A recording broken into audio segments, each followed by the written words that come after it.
Are you cool to get going now, or do you want to have a little chat first? Yeah. No, we can just record everything. It's fine. It's nice one. It's totally cool. Excellent. Yeah, I'm in the middle of the like this is the only like corner in my apartment that looks like normal. Like everything else is like boxes and everything's a total chaos. You're just packing up your life totally now. Yeah, absolutely. Yeah, absolutely. It's all, like it's going to be all gone. Like. So what do you do? I mean, in my situation when I went, I owned my flat, so literally I sold everything within it, but then rented the flat out to somebody else. Is that what you do, or do you like rent your flats? And no, we just ended the lease, and there's somebody like new is moving in. Like basically we clear everything out here, and then it's like we're giving up. We actually today we deregistered from Germany, both of us. Wow. Like. We'll be homeless. We're like I'm homeless officially already. Yeah. Well, listen, we can get into all that. Yeah, for sure. I didn't want to take anything like. You can just go through the whole questions and everything, and we can just take it easy. Yeah, I don't know if you've watched or listened to any of these before, but I post up and let people know who the next guest is, and then they can post questions. I'm sure you'll be well aware there are loads of questions here for us to get through. First off, how long do you have? How long do I have tonight? Yeah. Yes. Yeah. For like I don't know until we get bored. Right. Okay. Just to warn you, these can go on sometime. Yeah, just to warn you, I can talk forever about this kind of stuff. We might break a record tonight. Yeah, I always tell everybody in advance. Like the last interview with this German guys, I had to they had to cut me off then at some point. We have to it's already 2 hours. Usually we just do 1.5. Yeah, well, these have gone. I think the record so far is 3.5 hours. So let's see. But do people actually listen to that done 3.5 hours? Yeah, I think you seem to get a real mix of people with podcasts. You get those who love the longer the better, and they tend to be like truckers, delivery drivers. Absolutely. Yeah, painters. It's trades people that spend a lot of time just working, and they can plug headphones in and just listen. So they love all that. And then you get the YouTube brigade who want everything in 7 minutes, 8 minutes. Yeah, oh man. No, but you're right. Actually, when I was working my day job as a gardener, then I also listen to podcasts all the time, and that works for me too, like the long ones. Actually, yes, you're right. Yeah, it works. Well, I never listen to 3 hours, but but you can break them down, can't you? You can listen to a bit and then stop, do other things, come back to it. It's I really really cool. I like the podcast. It's just it's weird, isn't it? It's like it's something. No, I'm really into it too. Like as of I don't know, a couple of months ago, I'm really started getting into the podcasting. It took me a while. Do you listen to music or podcasts when you're on the bike? No, not at all. No, nothing. It's just driving and thinking about the next scene. For me, it's like when I'm driving, like a travel day. It's just all about the filming and video. It's all about I have that would distract me so much listening to music. I just and the time flies anyways. I ran out of day so fast every day. I'm never bored or anything like that. I was like that. I remember back when I was doing my trip, it was a good 3/4 of the way around. I was definitely in the Americas, probably Central America, before I started listening to music. Before that, I'd never ever when listen you to music. Just go straight the whole day. Yeah. There's nothing to film, there's nothing to think about. I totally understand, and it's just going straight. I would totally do the same for sure. Right, let's get into this. Folks, if you haven't picked up on this already, this is Marc from Marc Travels. I think this is episode 112, I think. But Marc, I read it in the... Welcome to Brewtime. Yeah, thank you very much for having me. If you have a little drink at hand there, excellent. I got my coffee. Excellent. Here's to your health. Right. Yeah, Okay. I actually don't. I mean, I used to drink a lot. I'm a musician for like 15 years, and I've toured in my 20s. I toured with a hard rock band, like quite a lot, like 60, 70 shows a year, and as you can imagine, sex, drugs, and rock and roll. That was really the game there, And I had my fair share of alcohol, and at some point, I went into myself, and I'm like, okay, you can't do this forever. You have to stop at some point. And then, as soon as the touring got a bit less after COVID hit, then I also stopped drinking completely, like for like a year or so. Good on 2 years now. Yeah. I didn't drink, not because, like I really wanted it. It's just like, there was no, like, I just didn't drink anymore. And then I was like, okay, yeah, that's it for me now. Yeah.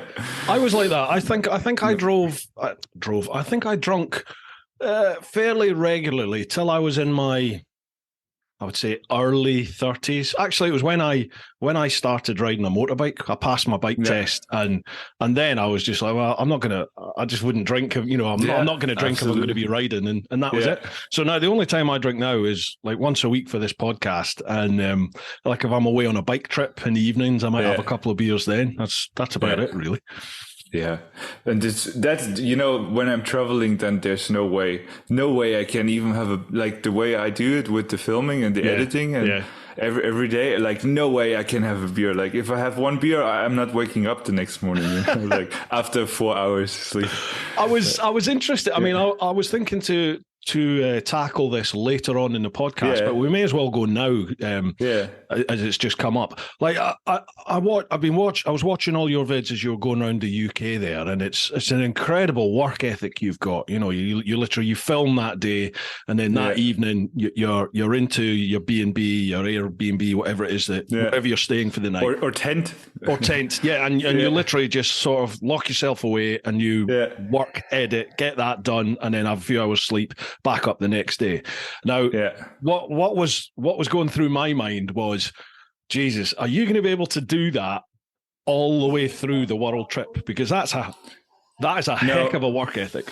Yeah, that is like, I mean, like with the last trips, it was like I always, like since I'm doing this like motovlog thing, I always did it that way. Yeah. The only thing that changed in the last trips was that I also uploaded it like right the next day. Before I just, had my schedule, like 2 videos a week. And that felt at some point, it didn't feel good because for the people, they didn't know it wasn't live. You know what I mean? Like you post that video, like 2 videos a day, but you're riding like 5 or 6 days, a week. And for the people it was like, okay, he's there right now. And I was always like, that was always weird for me. Like, do I tell them now that this was already over like a month ago, or like, do I keep the illusion up? And then I was like, the only way I can, like feel better about it is like when I do it really in like real time, that was, and so I decided to upload it as well the next day. And that works out well for like, the last journeys, they were like a month and a half, or like the last journey to England and to UK and Ireland was, I think, 7 weeks. And that worked okay. And but I'm sure I can't, like, I can't do this forever. Like this is, I know this, and as Marie, like my girlfriend is coming now with me on this world journey. And as soon as you have somebody else with you, then it's over anyways that way, we have to take more days off, and I will be using those off days to edit.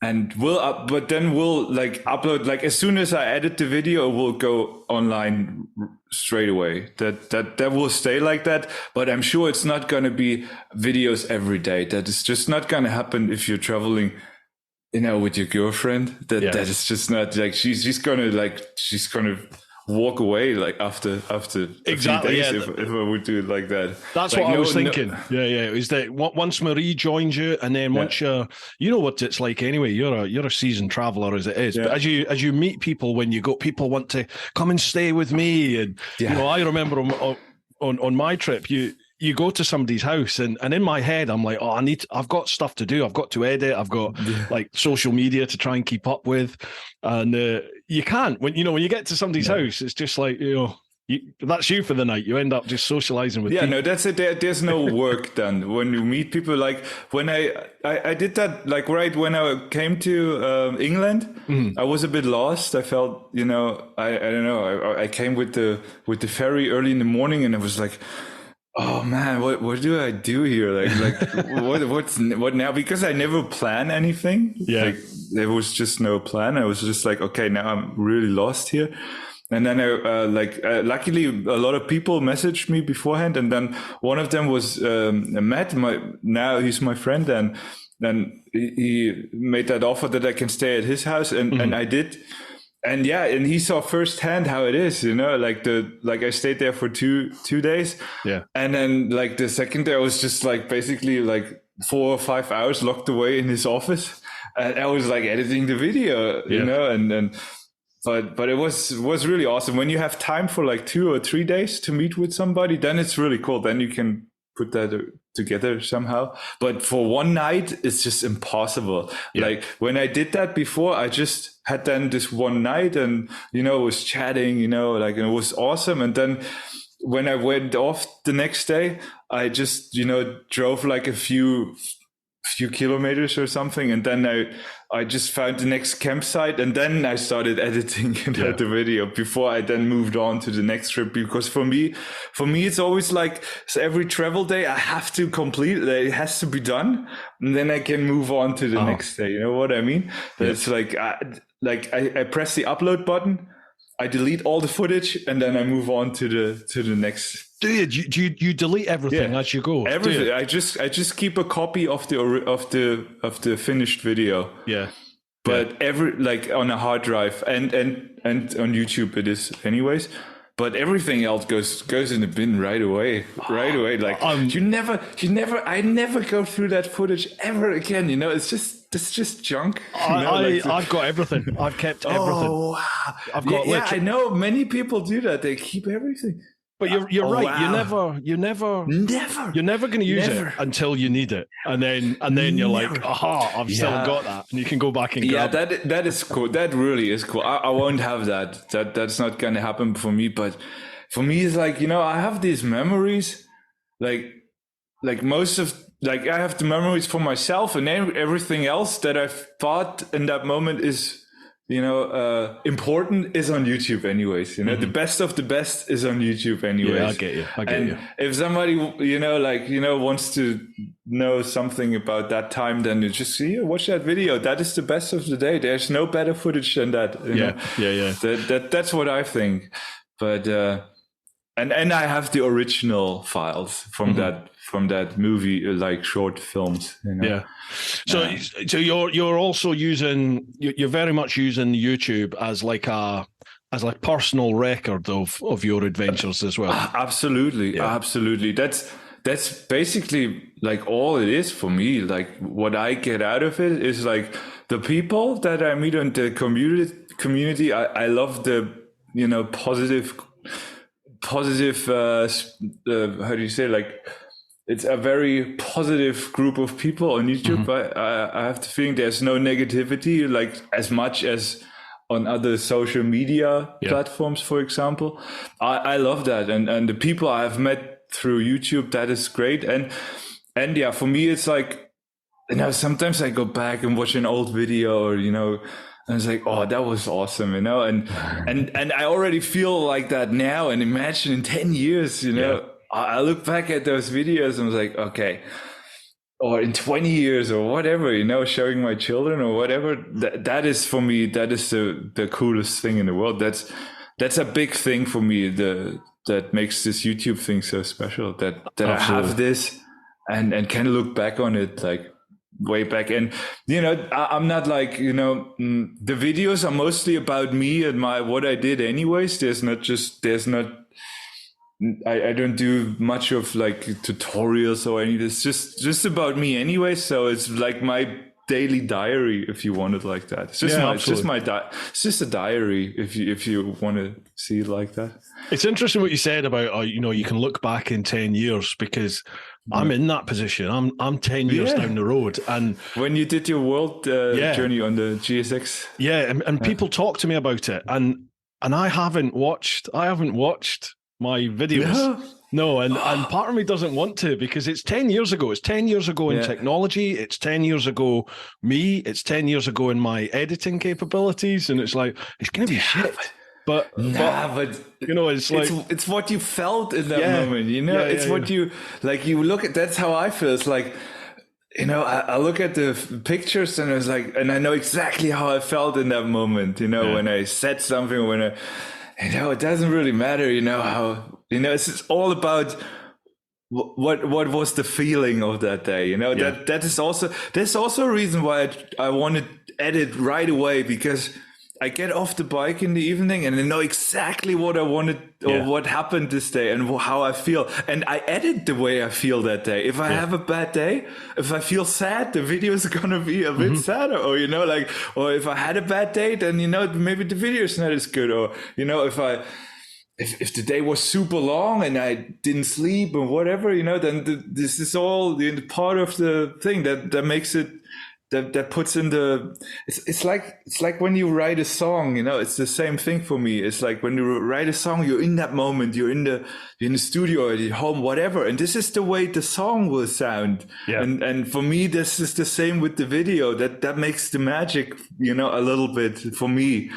And that's why, a video for me cannot take longer than 3 or 4 or 5, like 5 hours maximum, that's the max amount of time. And that's what it is then, With music, it was the same, you have that certain amount of time in the studio, and then the song had to be done, There's no unlimited time, and this way, it's that way you always have a little bit of an edge in the videos, because you have like, okay, you have to be done now, and it has to be like a bit, and that way it really works for me. Like, maybe that is why I do it the way I do it, because I'm like used to it as a musician. I did it in a similar way. Yeah, it's definitely so much easier to edit at the time, like, as you said, within a day or two of what you filmed, because as you said, it's all fresh in your head, and you can remember what went on, you can remember what you felt, you can remember what are the highlights throughout that day. So you've not got, you don't have to just wade through footage a lot of the time and go, right, that's a good bit, that's a good bit, blah, blah, blah, blah, boom. I do it totally the wrong way. I'm probably. So how do you film everything and then you come home and when you do a longer trip?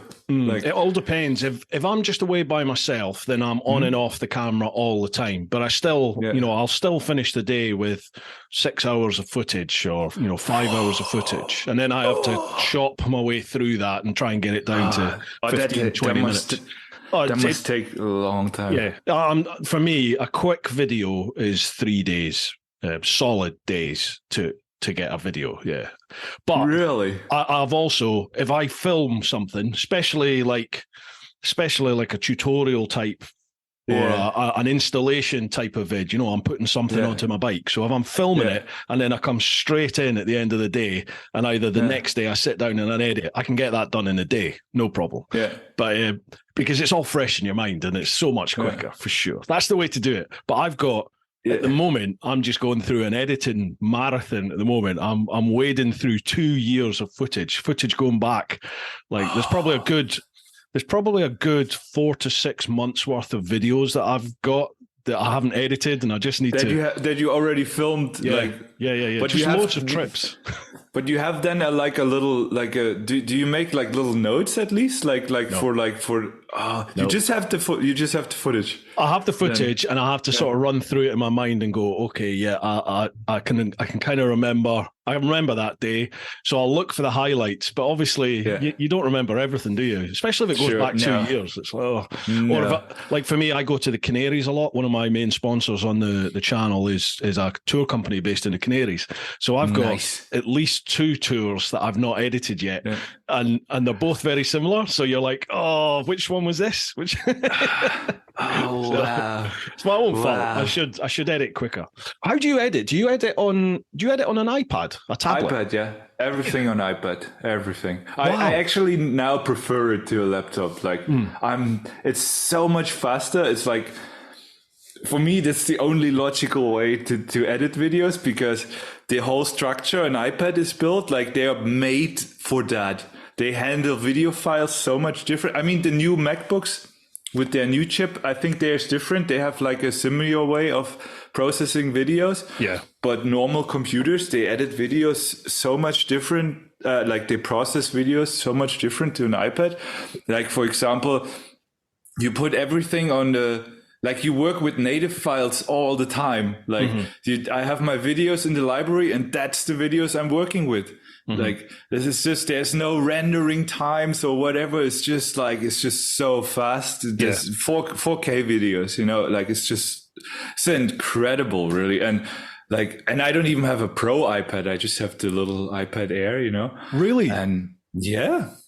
Jesus. I've just bought the new MacBook Pro. I bought that a couple of months ago, and oh my God, it's so much quick. I had a 2015 one before, and I was like 5 days to render. I had 360 footage and multiple layers of 4K footage. It was like 5 days sometimes. It's like, this is ridiculous. No, like my videos, like a 10-minute video renders in like 2 or 3 minutes. Wow. No, it's ridiculous. No, it's insane. Like, and there's no crashes and there's no nothing. This is this like, I can't afford a computer crash, like I can't, it never happened. And otherwise I couldn't do it. Like if the iPad would crash, there wouldn't be a video the next morning, that's just so easy. It's incredible. I love it, and, I transfer everything. Like it's easy with these little cameras that I have, the little goes, that goes on the helmet. Yeah. They take always a little bit longer because I have to transfer it via Wi-Fi because you have to go in the app with that, and that's a bit silly because that crashes sometimes a little bit. But, with the other, just SD card in an SD card reader, and then you're good to go. And it's really like, I was about to sell my MacBook, but I don't get so much money anymore for that. Like not as much as I would have liked to. So I'm keeping it, for stuff like that. Like, gotcha. When you really like have to make a live stream or whatever, or that is done better still. So what software are you using to edit then? LumaFusion, it's called. Yeah. Yeah, that is brilliant. I use Final Cut Pro, but obviously they don't do the iPad version of that yet. They keep saying they're going to. I don't understand it. Like I really did. I don't. I mean, because they have iMovie. That also works, but it's just a little too too basic. Too basic, and LumaFusion is like, for me, is the exact amount of, like, it gets better and better with every update. You get more and more stuff. It's like almost like Final Cut Pro now. Like, it's not much of a difference anymore. Just, some features are a little bit less maybe, but I don't really need much features, What I need is there. I can process audio. I can, I can edit like super quick with the touch screen, that is like, this is amazing. It's I love it so much. I'm not sponsoring, but I just like it.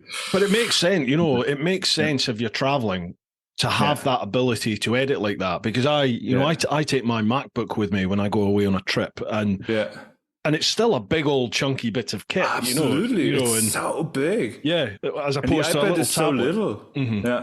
Yeah. No, I have the 13-inch MacBook, and it's still big. Yeah. I don't want to bring that. The battery sucks. I edited a whole video on one charge on the iPad. Imagine that. A whole video on one charge. That's incredible. You can't imagine that on a MacBook. Yeah, I know. Crikey. It's incredible. No, that works really well for me. Absolutely. Right, Mark, I just realised we've not introduced you, have I? We've not introduced you to the actual podcast. It's okay. I think it's cool that you just jump in right away. You know, Joe Rogan does it the same way. You know, they're just in the conversation. I love that. Can I for the benefit of those that don't know who you are, most people obviously will tune in because they're well aware of who you are and what you're in the process of doing. But can I pass it over to you just to say, who are you? And why are you here? I'm Marc Travels, and I'm here at the podcast because we didn't make it to meet up in person. No, I'm a motorcycle traveler like you are, and I'm here at this podcast because my recent travel was to the UK on an electric motorcycle, and that caught your interest very much. Certainly did. And this is how we got to know each other. And now I'm like about to go on a big, probably my biggest journey at around the world on the same electric motorcycle. And I'm taking my girlfriend. That is going to be very exciting. And, so it's a zero. It's a zero. Yeah. Which one have you got? The SRS? SRF. Yeah. SRF. So you've got the Zero SRF electric bike, and you're taking that around the world. Yeah. I hate you because that was my plan. I've been riding electric for about 4 or 5 years now, and in the last couple of years, I've been like, I think we're getting to the stage where maybe you could do this. I think maybe you could do it. And I was chatting away to English Electric, and I was like, nobody's taking one of these around the world. And it was like, ooh. That's what I thought. And then you came.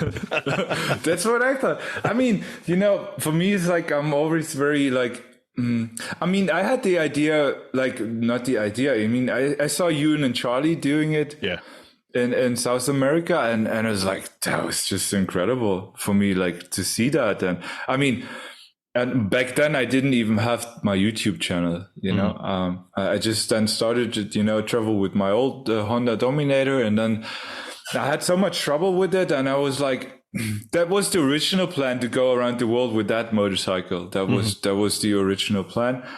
But then I had trouble with it, and this was just, it was just annoying for me. And I didn't really want to open up the engine again. And then I came home from my journey from the North Cape, and then I came home and was like, okay, I have to do this now. And that was really quick, actually. I was just looking on eBay Marketplace and was like, yeah, can I find some? And then, then I found 2 SRFs, and one of them was available, and I was like, okay, I'm taking it. And then I bought it right away. It was, and I never, I didn't even look into electric motorcycles much, Wow. No, I knew I was going to do that because I loved the idea, and for me, it was like, okay, I need to have like the quick charger, and I need to have like, it has to be a little powerful. I mean, okay, no, actually it was a bit different. It was, when I had the idea, and for me it was clear I want to do this,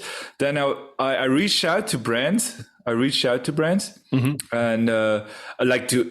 to any brand, basically. Also smaller ones with smaller bikes, with the exchangeable batteries and stuff. Yeah. Because I thought, okay, that might also work, and it does, that girl that is in Africa right now and on the electric bike. I didn't know there was one. It's called, how is her name?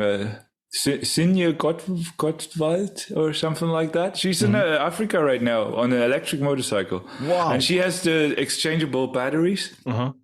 And, that would have also been an option for me. But nobody even, actually Zero was the only company that replied. The others didn't even bother to reply, but they didn't want to give me Zero didn't want to give me a motorcycle.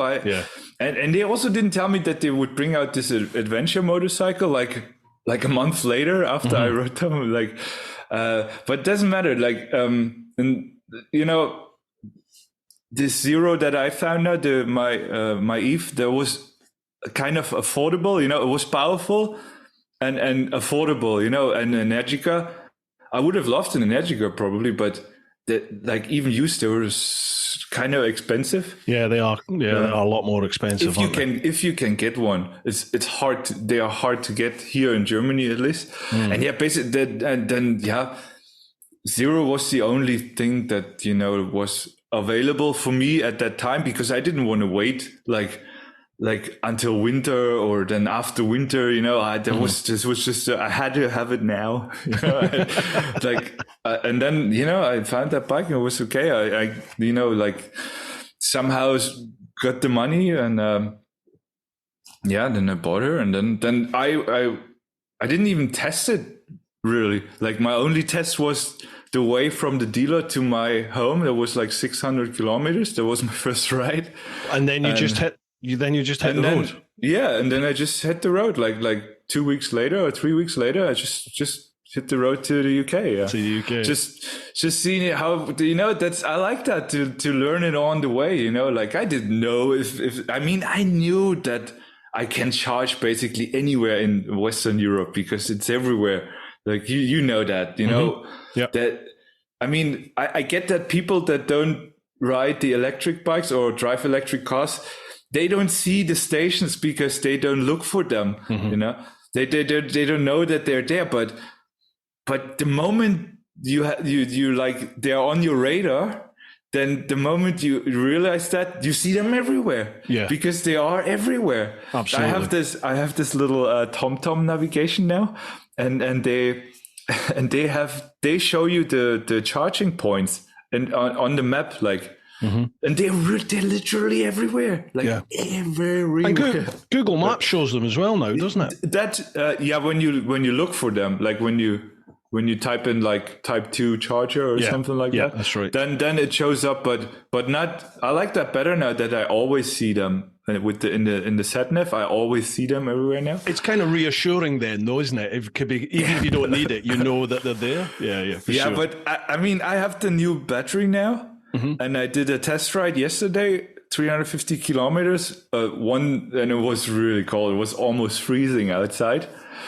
And I worked amazing. I have a way better like range now in the freezing cold than I had when it was like summer with the old battery, with the broken one. You got 350 kilometers? No, not one. No, the whole trip yesterday was 350 kilometers. No. But yesterday I got like an easy 170 kilometers. That was awesome. Like I never had that before. Like in the summer, and I'm sure when the temperatures are like when it's warm and stuff, it'll go up. I get like over 200 kilometers now, easy. For sure. I don't know yet. I'll have to try it. but again, there's no point in worrying about it, is there? Like you said, in Western Europe, you will always find a charger at some point. Everywhere. The adventure will begin when you move outside of Western Europe. Absolutely. But everywhere has electricity, don't they? Yeah. So, like, if you need to power, if you need to charge, you'll find something. That's what I think. People, like even in Germany, people are now worried about, the power shortages, Like the media drives people nuts about it right now in Germany. It's like, like you see this, newspaper articles, like electric cars are not allowed to charge anymore because of power shortage, and the media is just so fucking nuts. Like every day I don't have to listen to the news. This is a good day. I don't watch the news anymore. I don't read papers. I don't go online and look at any news. I'm just like, I'm not interested in it. It's the best thing you can do. No. It just brings you down. It's totally. Like it makes you sad and makes you sick at some point. It's the best thing is when you really that's what I love about traveling, because you don't have the news, because you don't, like when you're on the bike the whole day, there's no news. Yeah. And you're out there. I've said it time and time again on this podcast and with other people who've traveled that have been on here. When you travel, you meet all these people from different countries and different cultures and, different religions, and you meet them one-on-one. You're not meeting them via the news and the media and them telling you what to think about people. You're meeting people them are yourself. good. People are good. Yeah, we're all the same.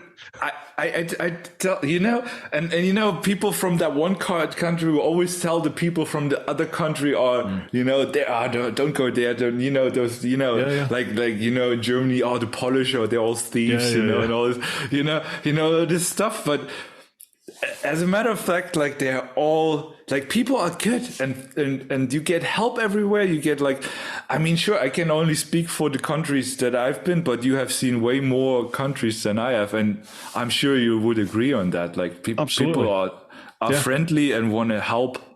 And often you'll find the people, again, we've said this time again, the people with the least sort of material possessions, the least money, they're almost the ones that give more, and they're even more welcoming to you.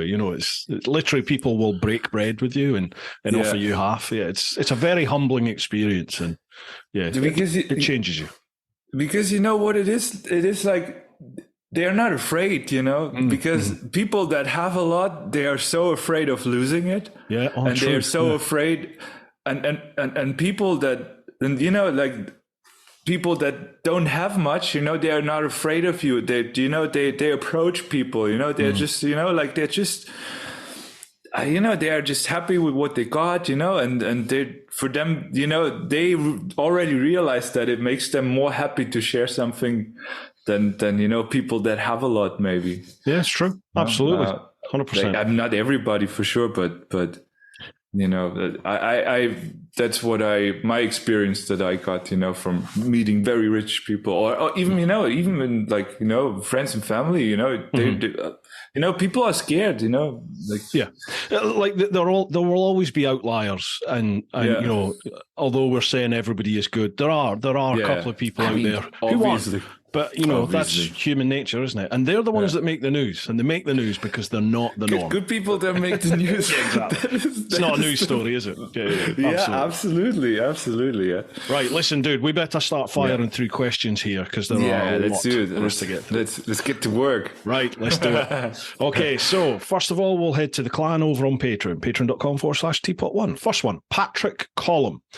So, a question for you both, but gently blowing bubbles up Bruce's bum in the process. So far this year, I've been having a weekend in Glasgow to the Intermezzo pub via Average Bikers in a Cave. Okay, they're another podcast, bunch of Scottish guys. Followed by a kebab shop hunt. Well, that's something that me and another guy have done. To a small capacity day out with hire bikes with friends. Again, something that we've done on videos. And albeit already had planned to go, but subsequently have been on a tour with Bike Maya in Wales. She's a lady on Instagram that does tours. So to get to the point, who or what has inspired you to try some things you wouldn't normally do outside of your bigger goals, and what snared the proverbial hook for you? So who's your inspiration to do stuff? Yeah, that's a good. I mean, I'll just bring it to the motorcycle travel thing here now. I think that would be the most interesting. Yeah, I mean, I watch the same people on YouTube that my viewers are watching. I feel like we're all having the same idols. Yeah, in a way, we're all watching. I watch.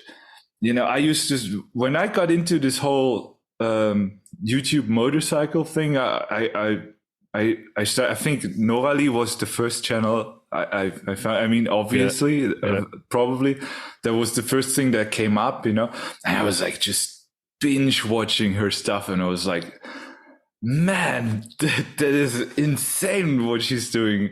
And she was definitely a huge inspiration.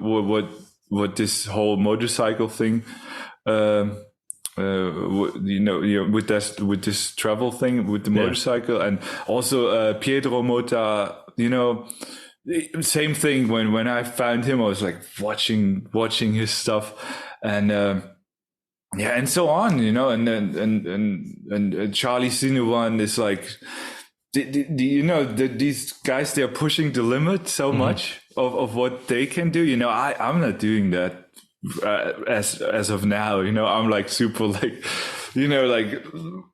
don't go. I don't do crazy off-road stuff, or I don't do I don't do crazy things in general, like yet. Yeah, I might do, but for me, that is like, I'm looking way up to those guys, because they are pushing the limits really. So yeah, I would say they are my like big idols for me, and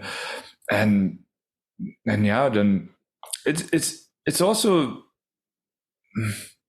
it's hard to say, because I have there's so much stuff that influences me, like on a daily basis, basically, like, especially when I'm out on the road, then like there's so much things that give me an idea, or like, like I meet a cool person and that inspires me to do something or whatever.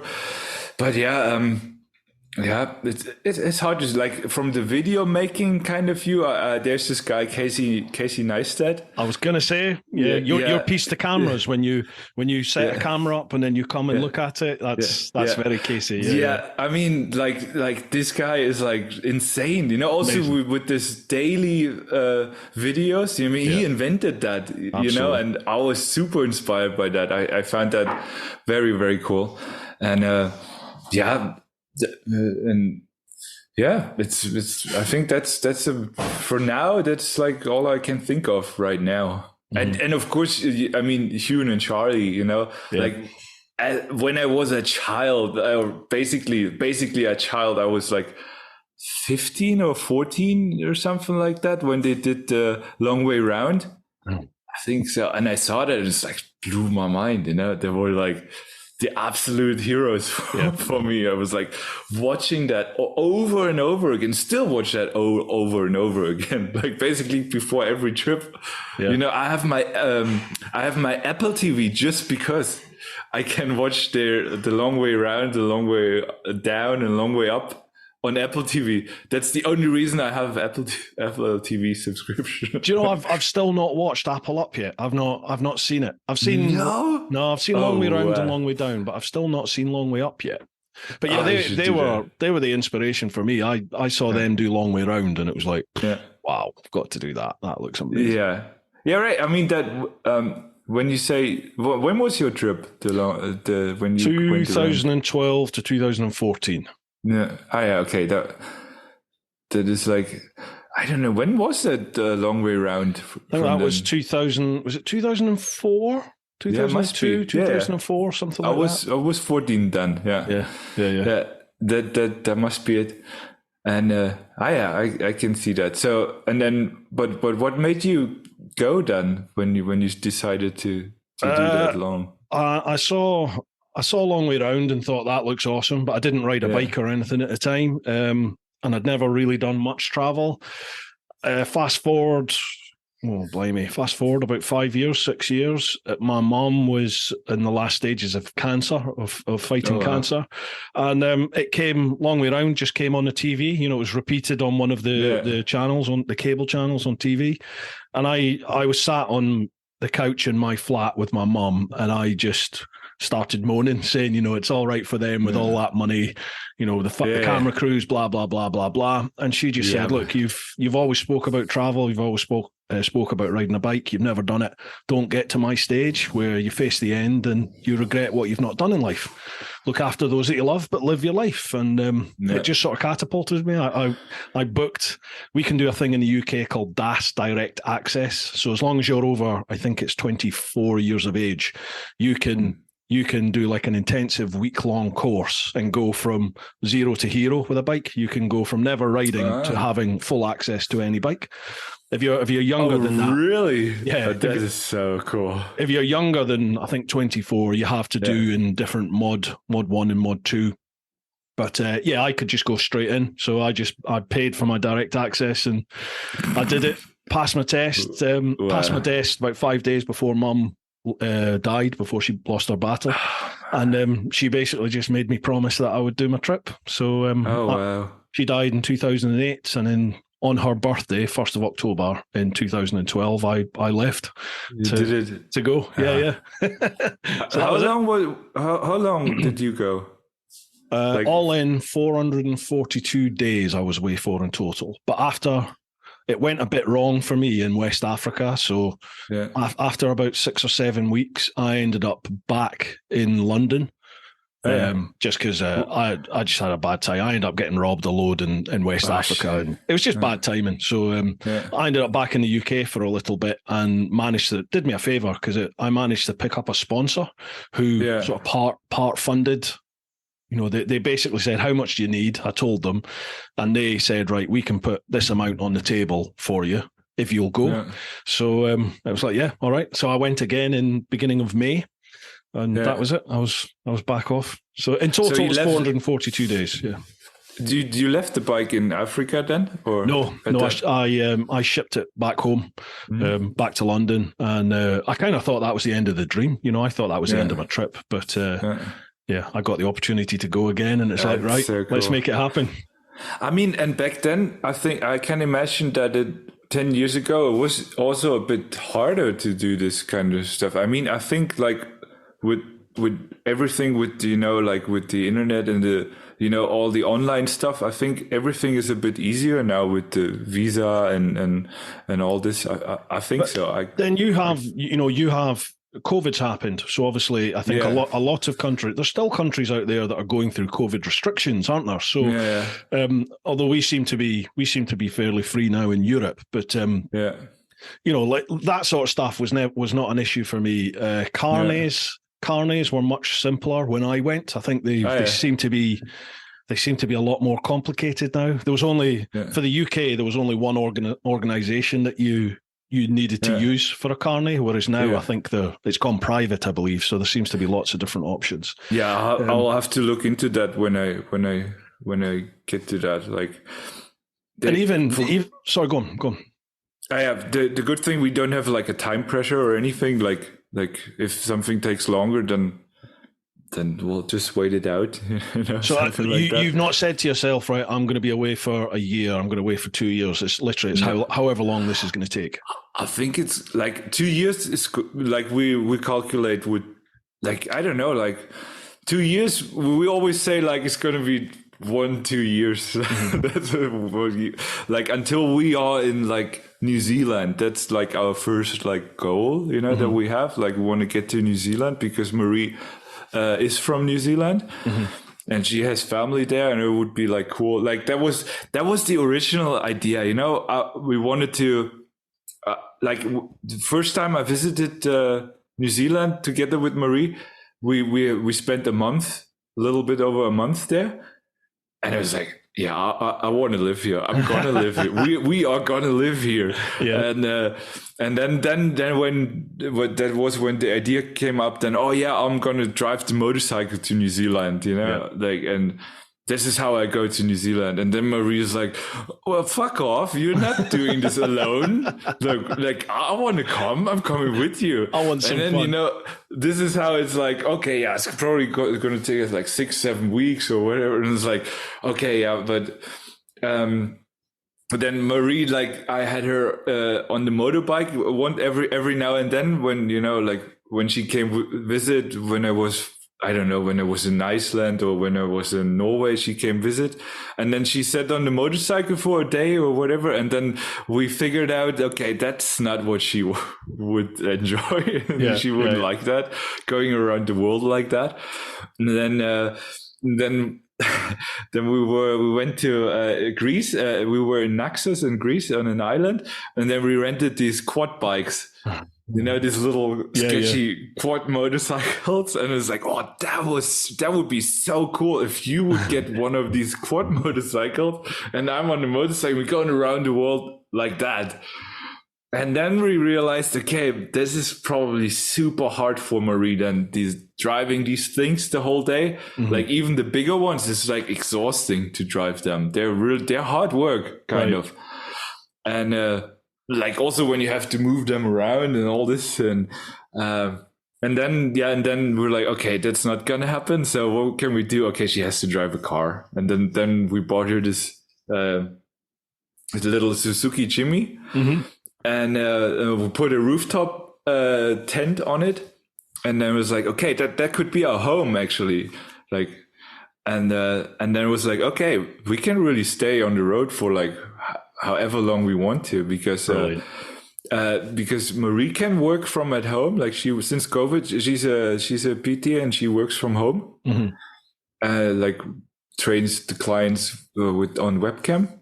Right. And yeah, it's really cool. And so she can now work from everywhere. And for me, it's like, okay, I'll make videos, I can, I can, like, luckily, I was so lucky with YouTube that happened so fast. Yeah, you certainly triggered the algorithm. You sort of went, not Absolutely. Zero, but you went from a mediocre, not mediocre, but you know what I mean? You went from a relatively small following to... No, from really small. Like, last year, like last year, the same time last year, I didn't even have 1,000 subscribers. Wow. No, it's crazy. Like, no, and then I started, and I, like, last year, like, about this time now, like, probably, imagine, it was the 16th or something last year, a year ago, I started on my old Honda Dominator to Portugal. And I published the first video of that trip right after I hit the 1,000 subscribers, and I, got monetized and all this. And then I published the video around, like, it was in between Christmas and New Year's. And I published that video. And before I had, like, if I had 1,000 views, that would be like, that would have been insane. I published the videos and it went like 5,000 views, 10,000 views, 40,000 views, like on the same day. Jesus. I was like, what's happening? Like, what's going on? And so did the subscribers. Like I had like 10,000 subscribers within 1 week. Wow. Like, it's insane. So, like, for me, it was like a little bit like really from zero to then I was very quick at 30,000 subscribers, and then it, like, slowed down a little bit. Like, and then now it goes with every tour, basically. Like, the moment I stop uploading videos, then YouTube stops. Kind of, this is YouTube is a bit rough. Yeah, it's a bit fickle, isn't it? Yeah, for sure. Oh, man. It almost compels you to keep creating content, to keep chucking I think that's the problem with many YouTubers, that they burn out and all this, because, I mean, I'll face the same thing. When I was here in Berlin, I still, I had my music stuff, and I also had a day job on top of that. So when I got back home, I had work, I wasn't relying on YouTube or anything, but now it's going to be different. There's only YouTube. That's my only income source. There's no sponsors. There's, like, sometimes people buy a t-shirt, but, that's like a few euros that I get from that. And it's only YouTube, and this is going to be interesting as well. Like, that will pressure me maybe a little bit, I don't know. Do you have a Patreon? Have you set up a Patreon? Yeah, I had that, but it scared me. Like, it was like, oh man, now I have this second thing. I have this second thing, then and I'm like, then I have to deliver content there as well, like, and for me, it was always I was always on the edge just with YouTube. And it was like with the videos that I do like every day, and it was like, oh, and then I have to, on top of that, also make stuff for Patreon.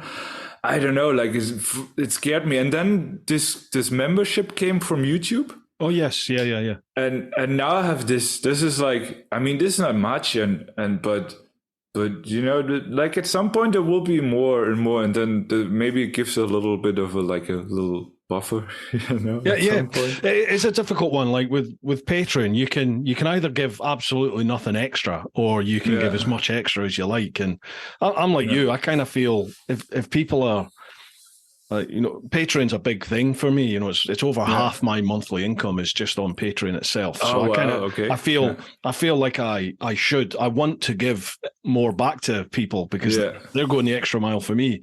But you're right. It is, I mean, for you, when you're literally, you create content and it goes straight out. So there's like, for me, I'm doing like one vid a week roughly. So I can, if I get a vid done early, I can put it up to my patrons and let them see it a few days before. But you don't have that option. I had that as a perk on the YouTube membership. And then at some point it was just so ridiculous. Like I was just sending out the videos to the member, and then right away to the other ones. I was like, and then I told like to the post, I was like, sorry guys, you know, it just makes no sense. You can all just watch it right away. Yeah, but I mean, the people who choose to support you on things like membership or Patreon or whatever, however they choose to do it, they're supporting you because they like you. You know, they're not expecting anything in return. That's what they said then to me. That I really like that. That was really nice. I mean, you know, it's like I don't have like, I think the biggest I have is like €3.90 or something, and usually they do €1 a month. I think it's okay. That doesn't hurt anybody. You know, that's good. But it will eventually add up then at some point. You know, like if you have 1,000 members, then it's okay. Okay, you can. You know, I mean, YouTube keeps a lot. You know, but it's just how it is. You know, that's just the game. And I'm pretty sure that at some point there will be coming in like sponsors or something like that at some, like, and even if it's just, you know, for a video or something like that, you know, like for 10 seconds in the video or stuff like that, you know, at some point that will happen, you know. And if I do that once in a while, I think people, they won't get mad or anything, you know, and just. I think you will really see a massive input and increase in your views and your subs and your reach once you're on the road again, because you could see during the UK trip, it was just going on an exponential level. Absolutely. That was like, that's what I said. And the moment you stop, it's like it stops immediately. The views stop, like for me, the views stop and subscribers stop. And, you know, sometimes you do like that was so cool that Noralie asked me to do the interview. That gave me a little push again, you know, when we did the interview, that was amazing that she, I mean, when I found out that she watches the videos, that made me so happy, really, because, you know, I look up to her, you know, and then I found out she watches the videos and was like, oh, wow, that's so cool. Brilliant. And, she's pretty special, isn't she? Yeah, absolutely. And then, you know, and that helped when we did that interview, but now it's like, it stops. But I know as soon as I'm going on back again, there will be views, there will be, you know, and then I will have the income again. It's going to work out somehow, you know. It will always work out. Absolutely. You'll be fine. Absolutely. You'll be fine. Yeah, I think so too. And it's going to be really a special time, you know. Like I've never done stuff like this, you know. I moved a lot, you know. I always moved somewhere, you know, when there was a gig or when there was like a new band, I moved to that city, you know. But I always had a home, you know. And now you're literally like, where you're homeless. Nothing. Yeah, it says on my ID card, it's like it doesn't say homeless, but it says without a home. Yeah. Wow, it's official. Yeah, it's crazy. That is a crazy feeling, really. But yeah, I think it's super exciting. But I have the advantage that I don't have to do it alone. Like I'm with Marie. That I don't know. Like I think I would have done it alone like 2 or 3 years ago. But as of now, I didn't really want to do it alone anymore. But you know what I mean? No, because I would miss her a lot. Like we would have to arrange that we meet up and stuff. You know, eventually I would just get really sad and lonely, I think. I mean, of course you meet people, and I know that at some point you're just in the zone, and I always had the first few days are always the worst, you know, and then you're like, you know, humans, we get used to everything. But for me, it was like, where's the point? You know, I don't want to be alone for 2 years. You know, I want to be with her. That's important. And like we said before, it's so much better if you can share with people. You know, and I share with, you know, thousands, you know, of people, but the most important thing is like that Marie watches the video. It was always for me the most important. And I had the most fun editing when Marie was in the videos. You know, that was for me, that was and I love those, I watch those videos, it cracks me up every time, when I watch these videos.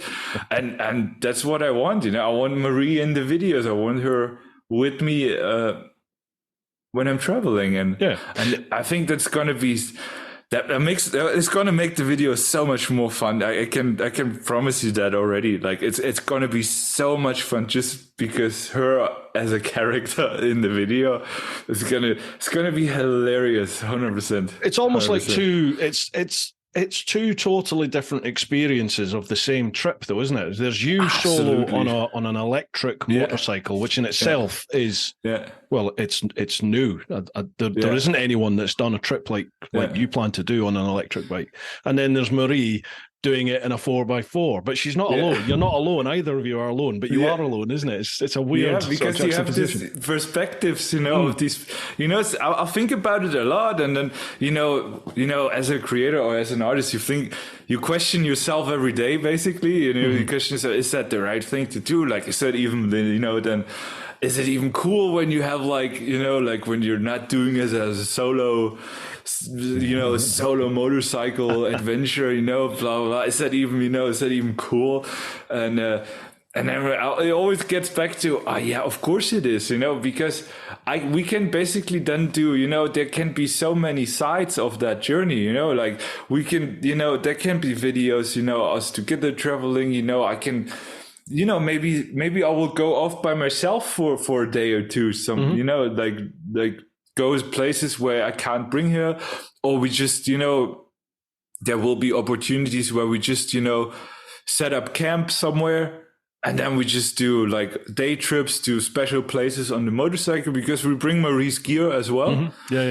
So we can do trips together, and I think that can be anything, and since I don't really have a goal in this trip other than doing it. You know what I mean? There's no, around the world in 80 days or first guy on an electric motorcycle around the world. It's not my approach, like I would be loving it if you would beat me to it, because I think 100% you could do it much, much faster than I would do it. I mean, you go around the UK in 3 days. It took me a month, Yeah, but I mean, there were two totally different trips, weren't they? They were totally absolutely different. That's what I mean. What I mean. So even if if you would do it now with an electric, it would be something totally different, And that's why I would watch that. If you would do that, I would totally watch it every day. The thing is, for me, it would be, if I were to try it, it would be to try and get around as quick as possible, purely because I can't be away for a year, 2 years. Again, really, like how I have a wife and I have like my family base here now, and there's the whole job side of it. And I don't really want to be away for that length of time again. I feel like I've done it. I would like to do like a 6 month trip. Don't get me wrong. And you could do it in 6 months, probably. I think you probably could. You'd have to do like the long way round route. Literally right round. I don't think you'd be able to do India and down through Southeast Asia, down to Australia and all the way up through. You couldn't do that. You'd just have to go straight around. And I think you could, that would be, you could really find a good way to promote that. And you could, like, if you have a plan, like a plan like that, like I want to do this in 3 months, or whatever, 4 months, and you have this set plan. I think you could easily get like sponsors and all this, if it was like a whole like big thing, because that would be like a world record kind of thing, something. I really think you shouldn't give up on that. You should really think about it. You should definitely, you do it on an Energica or something, or whatever. What do you like best? Like, you have ridden them all, have you? Like, I really like the Energicas. I like the whine off the Energica. They're really quite loud and vocal. I quite like them. I like the way I like the way they ride, but I also like the Harley Livewire. I like the way that rides. Yeah. It's really... Have you ridden the Livewire? The Harley? No, I haven't ridden any other bike than my Eve. Right. The electric bike, yeah. The Harley, in a weird way, I don't know how they've done it, but the Livewire feels a little bit like a Harley somehow. Oh, yeah, okay. I don't know how, because it's, a Harley vibrates and burps and farts, doesn't it, with its engine? Yeah. Whereas the Livewire is obviously an electric bike, but it has a different feel to it than any of the other electric bikes I've ridden. But I still think the Energica is my favourite, for sure. Yeah. I mean, they look cool, the Energicas, and I mean, this naked kind of bikes, they have, they look really cool. Yeah. The Xperia, the new touring one that the Energica have, that's a really good bike. That is really good. Yeah, that looks also really cool. Yeah. But I mean, they just, when I bought Eve at the same weekend, they presented it. That was the same weekend they came out with the Xperia. Yeah. Because the dealer that sold me the Zero, he was at that day he was at the showcase for the Xperia. Gotcha. But then Zero's just brought one out as well, haven't they? Zero's brought out their tourer. Yeah. Big ass motorcycle, really. I mean, like I saw it and it's way bigger than what I have. Like it's massive. Like I'm kind of glad I didn't go for it I didn't even know about it, because like what I experience now in the UK is like, it is so cool to have a like relatively small bike. I mean, it's heavy as shit, with the 200, like it's like 200 and a bit kilogram, the Zero, my Eve. It's really heavy, but it is kind of small, and low. Uh-huh. And that is really like, really makes a difference, when like you're not so exhausted, like chugging it around, or like just getting on and off all the time you film and, set camera somewhere and get on and off. Mm-hmm. It's so low. You can just, it makes, it's probably not for anybody. And it certainly is not the right bike for what I want to do. That everybody tells me that. I think they're right. It's not the bike you go around the world. Don't listen to them. 100% not. But it is, for me, it's the right bike. It makes my life so much easier. Like, especially with the filming and with all this, and just the thought that I can just plug in wherever I am and just, like start the new day with the full tank without even, man, it was such a cool experience, the first trip already. And I always say that I never buy a normal bike ever again. I mean, never say never, but me again, folks, just a short one this. We are also sponsored this month by the Influencer Store. If you go to TeapotOne.com, you'll go to the shop, check out any of the merchandise that I have available. That is all handled by the Influencer Store right here in the UK. I've got a quick bit of blurb to read out for them, and that is: the Influencer Store helps you build your brand, big or small, providing you with a solution and apparel. We help you to increase your fan base while supporting you with starting your own influencer clothing line with nothing more than just an idea or design. And there are no hidden costs.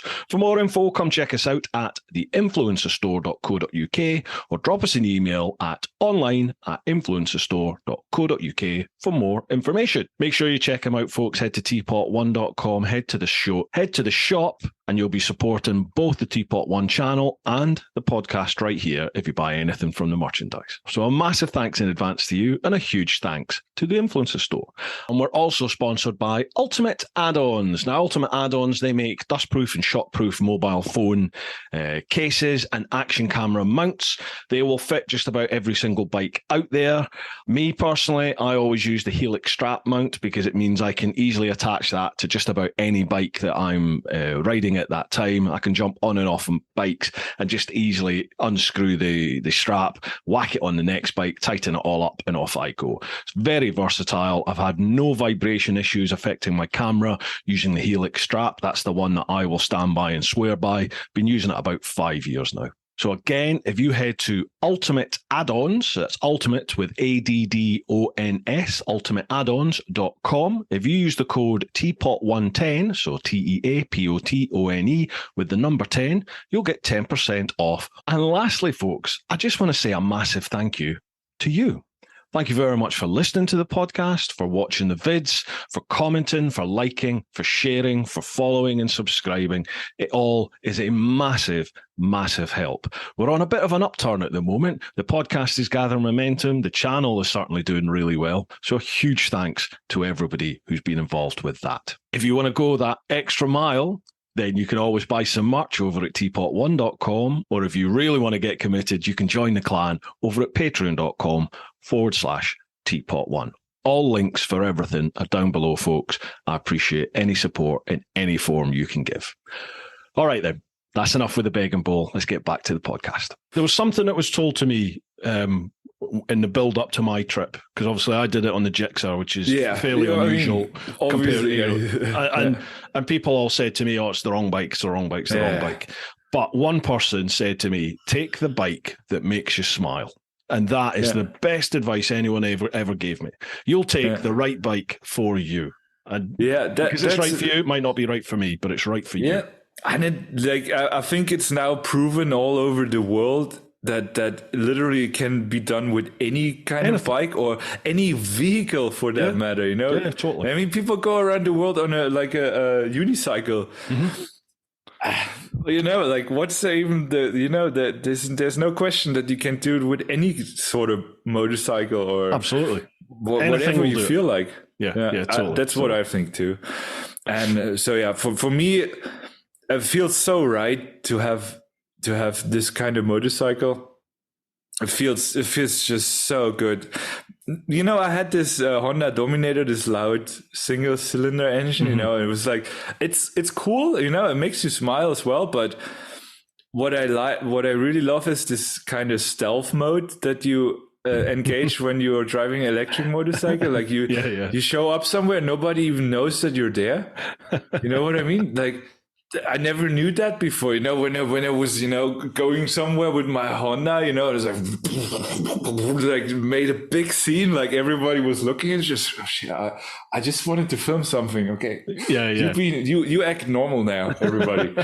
But with Eve, it's not like that at all. You know, it's like people don't know you're there. I mean, in the traffic in the city, that's sometimes a little bit scary when they don't even see you, the people, but in general, I love that, you know, no more pushing out of the campsite early in the morning when you don't want to wake up everybody, you know. Sit on, twist your wrist and off you go. Yes, it's incredible. I love that so much. Right. Yeah, I do. Yeah, I think we have to go back to a question, right? This will be question 2. An hour and 20 minutes in, we'll go for question 2. There's about 40 questions. Wow. Oh, man. Right, next one. Mark Fulcher. Hey, up me ducks. Nice to see another Mark being spelt the posh way with a C. I'm not going to harp on about how... Oh, God. Right, I'll let you know now, Mark, that this Mark, he speaks from the heart and there's no filter. He says exactly what he thinks, okay? No, I'm used to that, from the YouTube comments. Yeah. So he goes, I'm not going to harp on about how wank electric bikes are or how much I think Mark is genuinely going to struggle on his proposed trip, but I will wish him all the luck that the biking gods can offer. However, I do think they frown upon electric vehicles. So a couple of questions for you both. After the recent bike shows, which bikes are you most excited about getting your hands on in the new year? Well, you're going to be away, aren't you? So you're not going to... I don't watch bike shows anyways. Like, I've never been at a bike show and I don't... Like, that is, you know... I just, you know, if I get my bike news from, I don't know, Instagram when I see a new bike pop up or something like that, but I have... no interest in buying another bike. Other than Eve, what is like your poster bike then? What is like your Ferrari of bike? The bike that you go, I like that. I'd love one of them. I really like the Africa Twin, the new ones.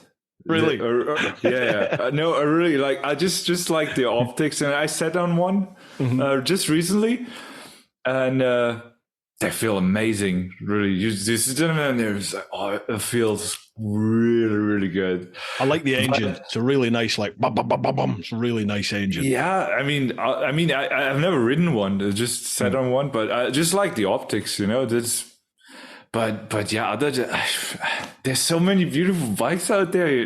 There's. I really like. I have no. There's some bikes that I find super ugly and I would never buy. But go on in. Which ones? Yeah, for example, when we're at electric motorcycles, the other bikes, the little ones, the like enduro kind of zero bikes. Yeah. Uh-huh. Oh, they're so ugly. Really, this is. Like, because everybody was like, oh, this is the one you have to. Oh, I was like, oh no, this is just so ugly. Not doing it for you. This. I can't. I just can't. And there's a little, and no, that I couldn't do that.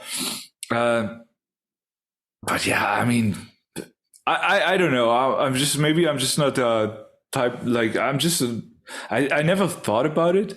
I never think about this bike I would have to have or something like that. But never really. I know that when I was younger, I really liked those Ninjas, the Kawasaki Ninjas. Yeah, the ZX. I always thought, this is those guys that ride those bikes. They're just the coolest guys in the world.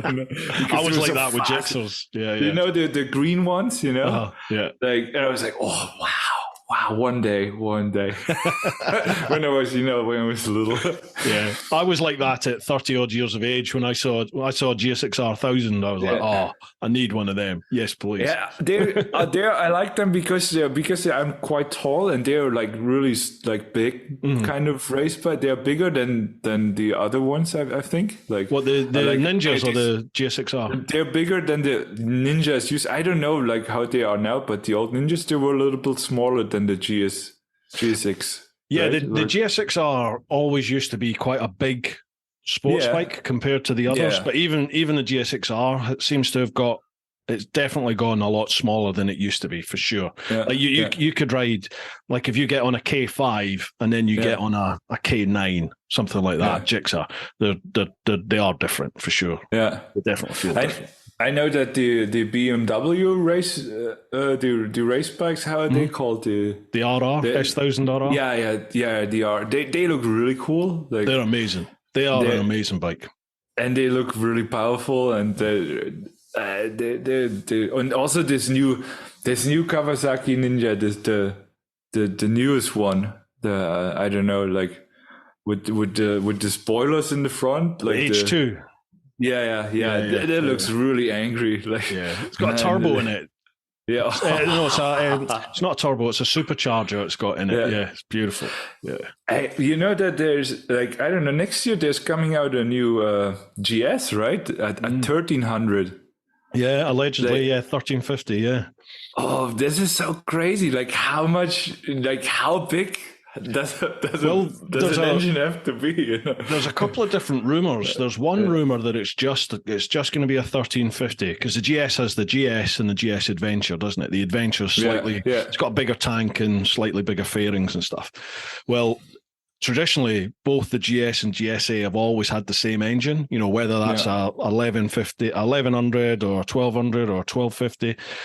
There's rumors that there's going to be a 1350 for the standard GS and then a 1450 for the GS Adventure. Wow. But there's also another rumor saying, no, it's just going to be the same engine, 1350 for both. But who knows? Wow. And then I've also heard that it might not be out till 2024. So who knows? Okay.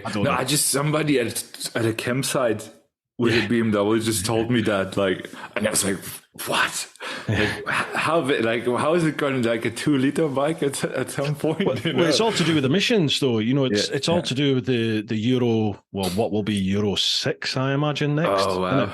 It's all to do with the emissions, and the way part of the way they get round these emissions is by increasing the CC of the engine, and that way you can still get that power output, but you just have to increase the size of the engine. I think. But anyway, interesting to see. I mean, they're nice bikes, like I like them, too, the GS. Best bikes in the world, Mark. That's I mean, they look really cool. Always have been. They looked always super special. I think most of the adventure bikes, like the big adventure bikes, they have the looks probably a little bit from the. Just don't ever ride one. That's my only advice to you. Because never ride one. Yeah, because you have to buy one. Then? Yeah. I hated GSs, and then I rode one, and I was like, shit, I'm gonna have to get one of these. No, I can imagine it. They're so powerful. Luckily, I haven't got the chance to ride one. There'll be loads of people watching or listening to this going, I can't believe he's got it around to GSs, an electric podcast. He's got it right to GSs. Everyone moans that I talk about GSs a lot. So. Yeah, but I mean, come on, they're so popular, those bikes. I didn't bring this up, people. It wasn't me. I mean, many of the viewers of your viewers and my viewers are probably they have a GS in their garage. Absolutely. Many of them, many of them. Yeah, for sure. I mean, and I think they're. I mean, you see them a lot too, especially when you go on a ferry boat and there's. They're at least two or three GSs, Yeah, always. And they just look cool, the way they can, carry the big luggage, and you can bring like basically your whole apartment on the trip. It's cool. I mean, it's really cool. You'll see that. Yeah, you'll see lots on your trip. On your travels, you will see for loads. Sure. I see that on Instagram sometimes when they have like boxes and boxes stacked on the, and it's like they can barely, like move it. But yeah, they will get you there no matter what you bring, and your girlfriend. Yeah, and the kitchen sink. Yeah, for sure. Absolutely. Right. Mark's got another question. Yeah. He says he can't help himself. Mark, do you genuinely believe that electric bikes, battery as the technology stands, are the way forward, or are we just being led like sheep down a garden path to meet the demands of MPs in blue ties making huge profits? So, electric bikes, what's your thoughts? Do you think they're the future, like electric vehicles? Yeah, it's hard to predict the future, but I'm sure there's. I know that there's coming new batteries, like new forms of batteries, and I think that's the only. That's there will be a key point, like a key moment, like the moment you have like small batteries that put out a lot of power. Yeah. I mean, the technology isn't new. That's like we could have all have electric cars and stuff like since the 80s, like they put out cars back then in the 80s, like with electric and with battery and all this. And I mean, I think it's more like the other way around, that the whole industry of the whole petrol industry and all this, that I mean, I would even go that they like I don't think that the electric cars or bikes are the problem. It's just in any branch, like it's car or like petrol car or petrol motorcycle or electric car or electric motorcycle.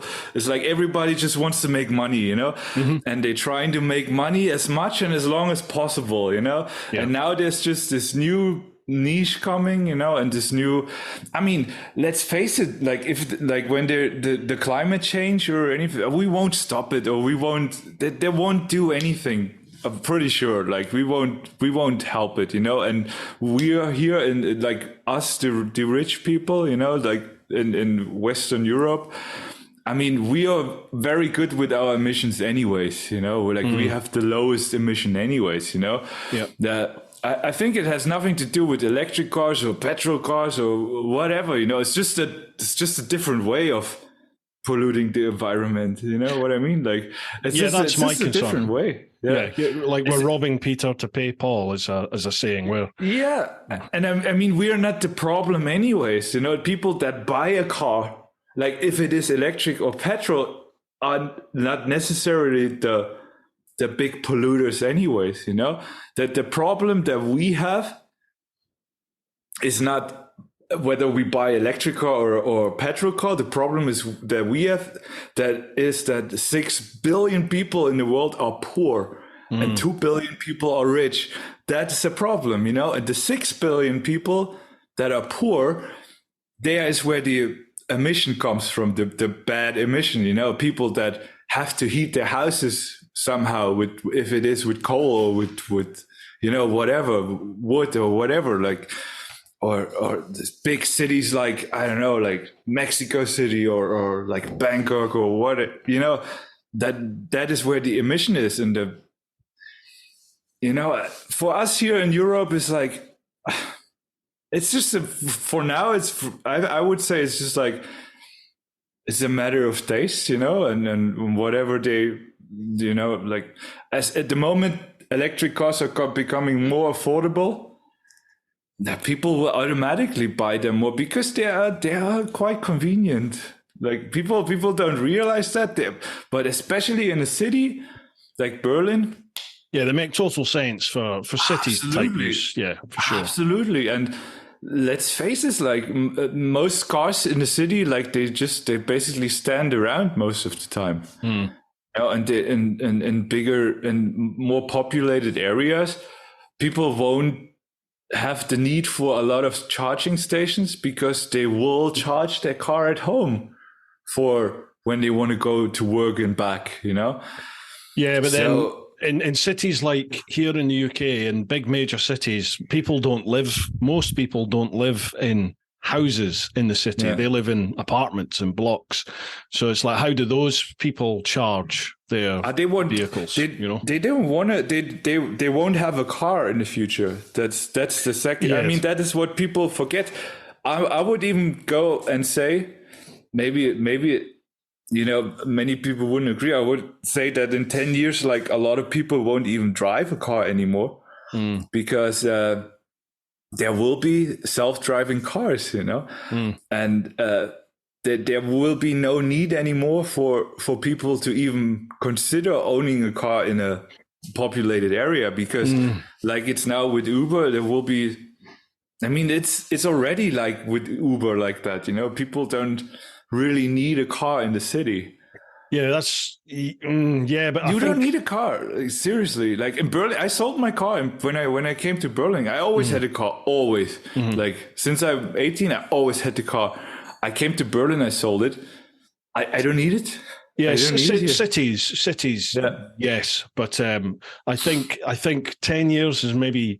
I think 10 years is probably too soon. Because it's going to require a change of mindset for people, and that's a big ask to ask people to give up what they will deem their independence. For them to give up their car, their motor vehicle, which allows them to go any place, anytime that they like. They're having to give that up in order to rely on effectively somebody else providing that service. And I think knowing what people are like, certainly my generation and older, I think the younger generation is much more accepting of that.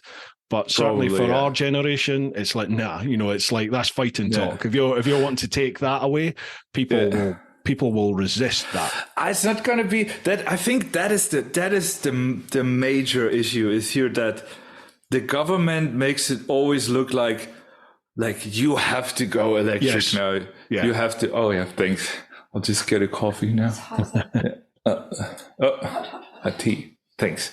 I think that is the biggest problem, is that like it seems like, oh, we have to do that now. We have to change. We have to. I think that's a big issue. This whole like negative enforcement thing, you have to do that because otherwise, you cannot go in the cities anymore, or you get a fine or whatever.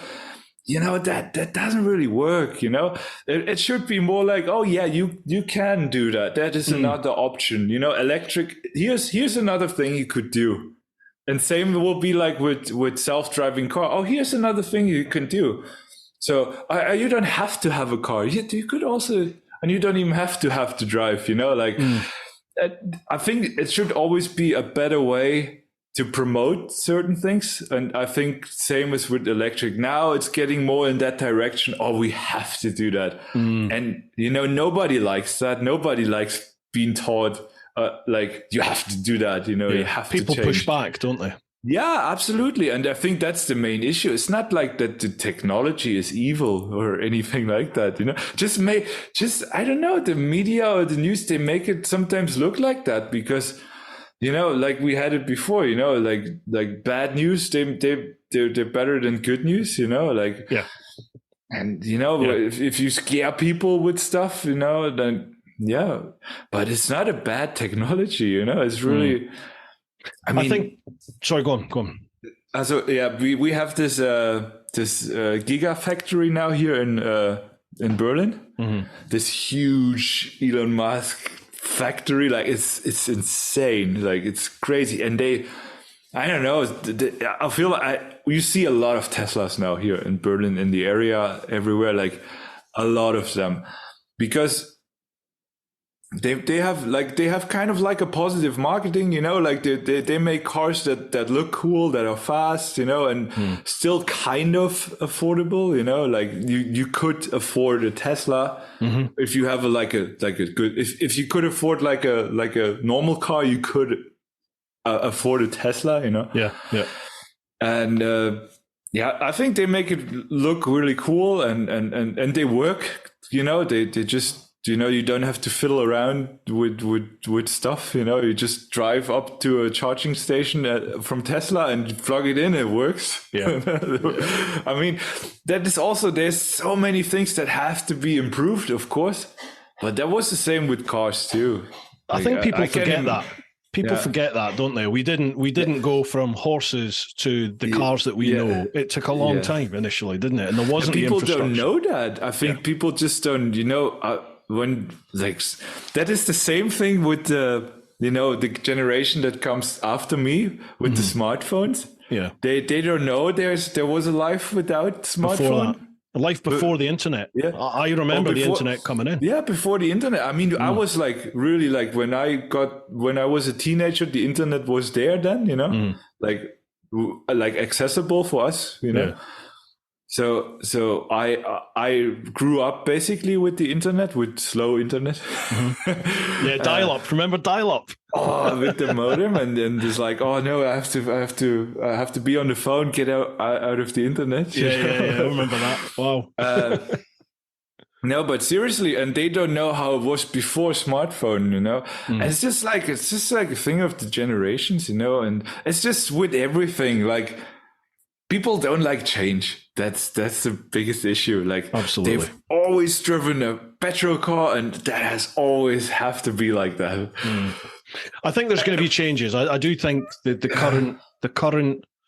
I think the batteries have to change. There's going to have to be some changes because, really, effectively at the moment, all we're going to do is replace one method of destroying the environment for another. Absolutely. Because you can't just keep mining the minerals and lithium and everything like that. We have to find a new way of creating and storing the energy required to power the electric motor. The electric motor, I had Alec from English Electric Motor Company. I had him on the podcast after I did the UK ride, and it was a really interesting chat we had.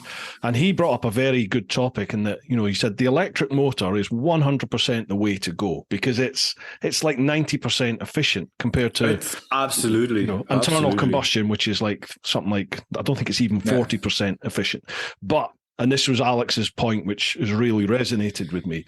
He said batteries as we know it, they are not the way to go. So we need to find some way of creating and storing the power needed to power the electric motor in a more environmentally friendly and a more economic manner. What he was talking about hydrogen fuel cells, possibly, but there's huge developments in technology needed for that. Yeah, or this e-fuel, like this, the carbon footprint of that should be really good. So that way would they see it as a way they could make normal combustion engines like basically neutral, because the same amount of CO2 that they put out then would be the same amount that they use for the to produce the e-fuels. So, interesting, isn't it? I mean, this whole electric, I think even if electric is not the way we end up going as a civilization, you look at the advancements in all sorts of technology that it's creating, that it's fueling, because we're aware we need to find another way. So it's causing mankind to come up with these new ideas. So it can only be a good thing. I think that's that's with everything, people like always inventing new stuff, new technology, and it always leads to a different thing, like I don't know, when we started like putting rockets up in the air, like we just wanted to do it, and like now everything is like based on satellites, and all this stuff. We couldn't live without satellites anymore. And that just because somebody wanted to blow a rocket up in the air and wanted to see what's going on there, and it just always leads to something bigger than you just now can see, and there will always be like that, and we'll go faster and faster and faster, and we will develop so much. And you can't forget that like we're already doing better than we did before, I realized that a lot when I was in Edinburgh. Right. When I was in Edinburgh, and we did a tour in the old caves, like under the bridge where they had these caves. Like and then he explained us stories about how the city was around the 18th or 1900s, like, it's basically the old Riki. That's right. Like with all the pollution, like especially when the especially then in the early 20th century, when they started with all the factories and all this, how much pollution there was in the air, and we're doing so much better already. And I think we will find a way to do it even better. It just needs time. It just takes time, and you can't force people to do stuff. No, it's very true. That's very what true. I think. And that is the biggest mistake politicians still do. And we'll never learn that when you force something onto people, there was always going to be pushback. 100%. Yeah. I think that is definitely something, I think, which they don't appear to be very aware of, do they? Politicians and those in charge. And for me, like I hope that with my videos, I can just show also that it just can also be also it can't just be fun. You can just do stuff on an electric bike the same way you do it on a petrol bike, and it doesn't really matter if it's electric or not. It's not evil technology. I hope people realize that. That's something which I've noticed. I think it might be on maybe the Instagram or Facebook questions, but that is something somebody asks about. So we can get into that. Yeah, a little bit later. Do the next question, man. Yeah. This is the second. This is number 3. Right? This is number 3 in an hour and 35 minutes. Right. Cheers for that one. I have to go a little bit. Yeah. We always digress. We always go from and then we were about saving the world, but this is what I like about about podcasts, especially ones where you're not confined to half an hour or an hour. You can just chat and see where it takes you, can't you? Yeah, so I love that. I love that too. Right, next one, Rebecca Christie. Wow, respect, Mark. I'm quite envious of your adventures. My question, what backup do you have if you can't find a way of charging on your route, other than asking random strangers if you can charge at their property? Yeah, that's it. That's it. That is so easy. Brilliant. That's it. That's the only way. There's no other way. Mm-hmm. There's no other way. I'm not. First of all, there's no way I can fit a generator in the Jimmy. Like, there's no way, because we have stuff. I'm traveling with a woman, and I have stuff. I'll be having my full setup like what I had before. There's no way. Like, imagine we have a whole life in that tiny little car. That is, people will see how tiny that car is in the videos. There's no space for no way we could fit a generator, or like this big batteries, the power station, this is a joke. You can't even charge the bike with that. I wouldn't want that. Like the fact that you're going to run out. You're going to run out of power at some point. Same as you'll run out of fuel at some point.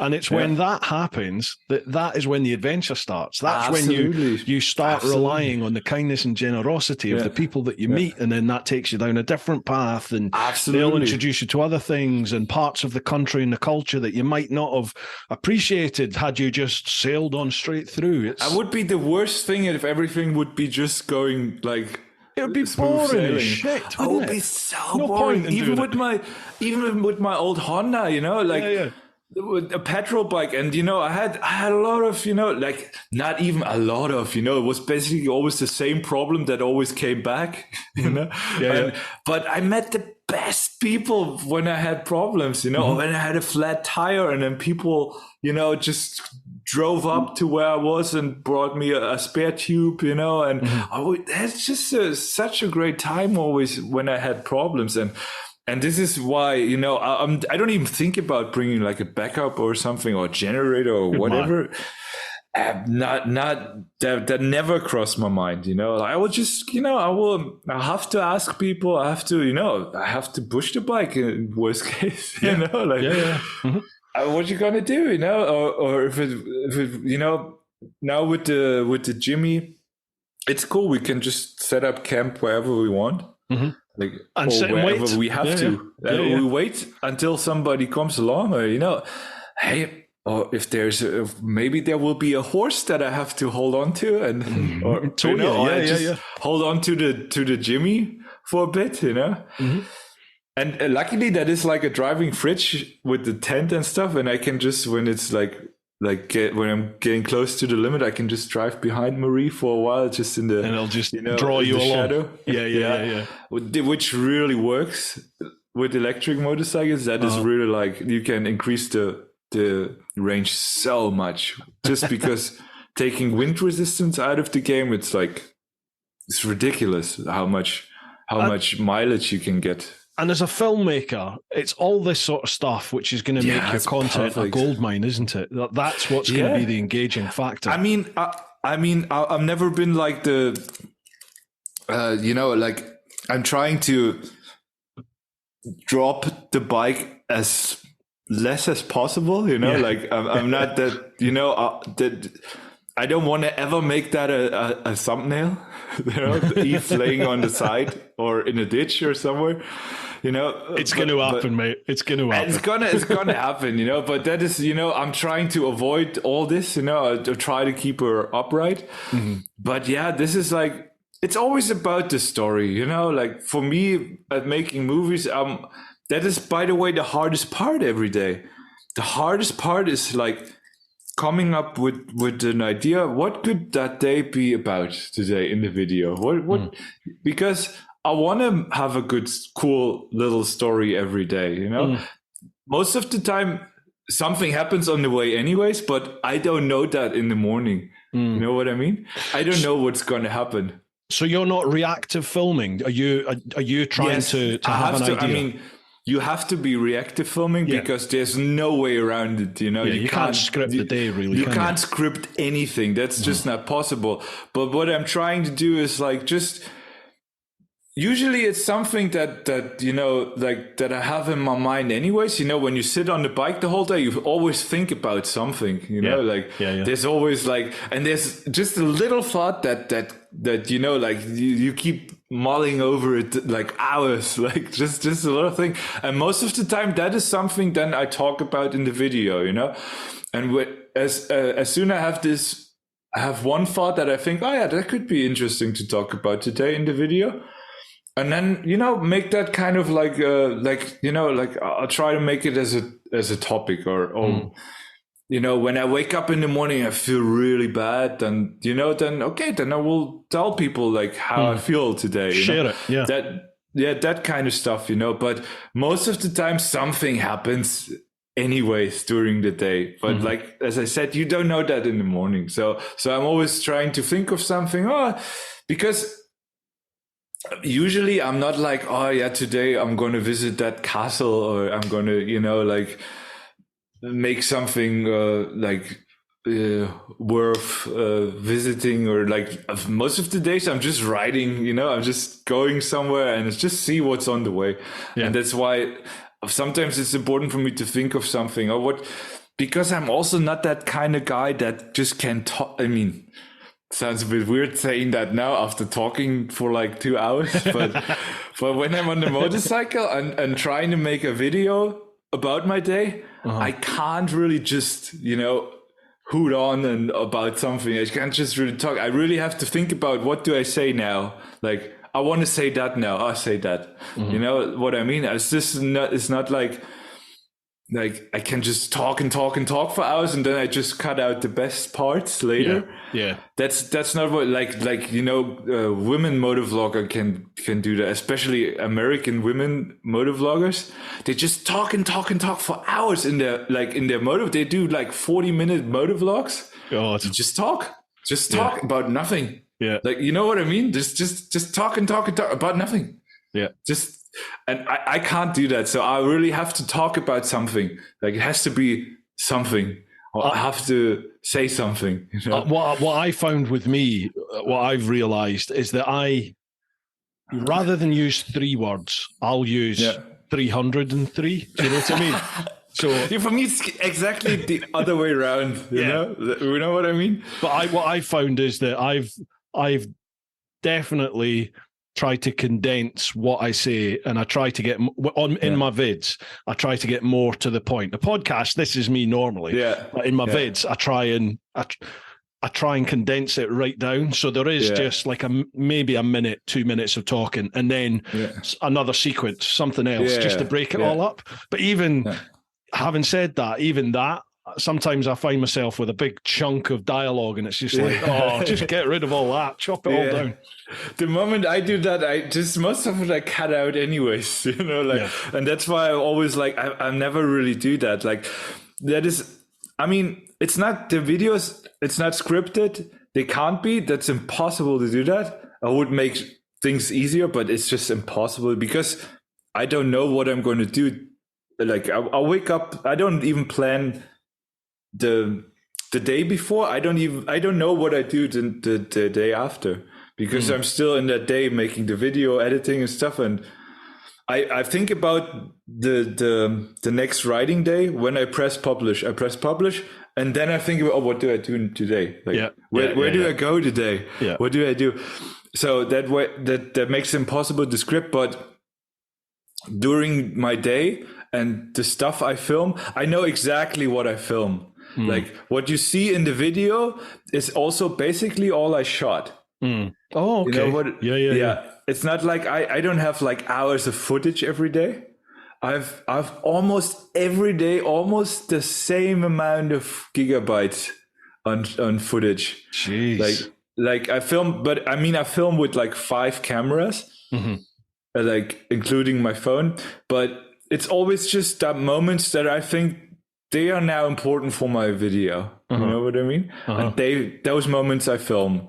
Like, also with because people ask me that a lot about the little cameras and the battery doesn't last long, whatever. You know that I never recharge batteries. Like, I always use the little DJI action cam for my like vlogging scenes and all this, like my normal clips and videos. Yeah. It's like a GoPro, but it's like 5 years old, but in my opinion, still the best action cam out there from the quality. Yeah. Anyways, I just have one battery. I never switch. I never change a battery. You've got one battery? I have one battery in that little tiny cam, yeah. Wait there 2 seconds. Yeah.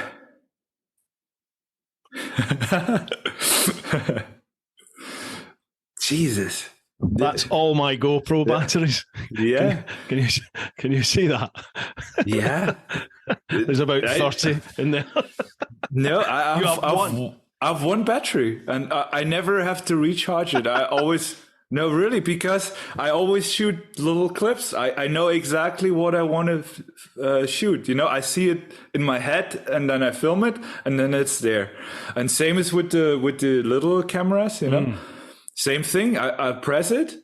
I know what I want to say. I know what I want to film, and then I turn it off again. And that way, I never have to recharge or change a battery.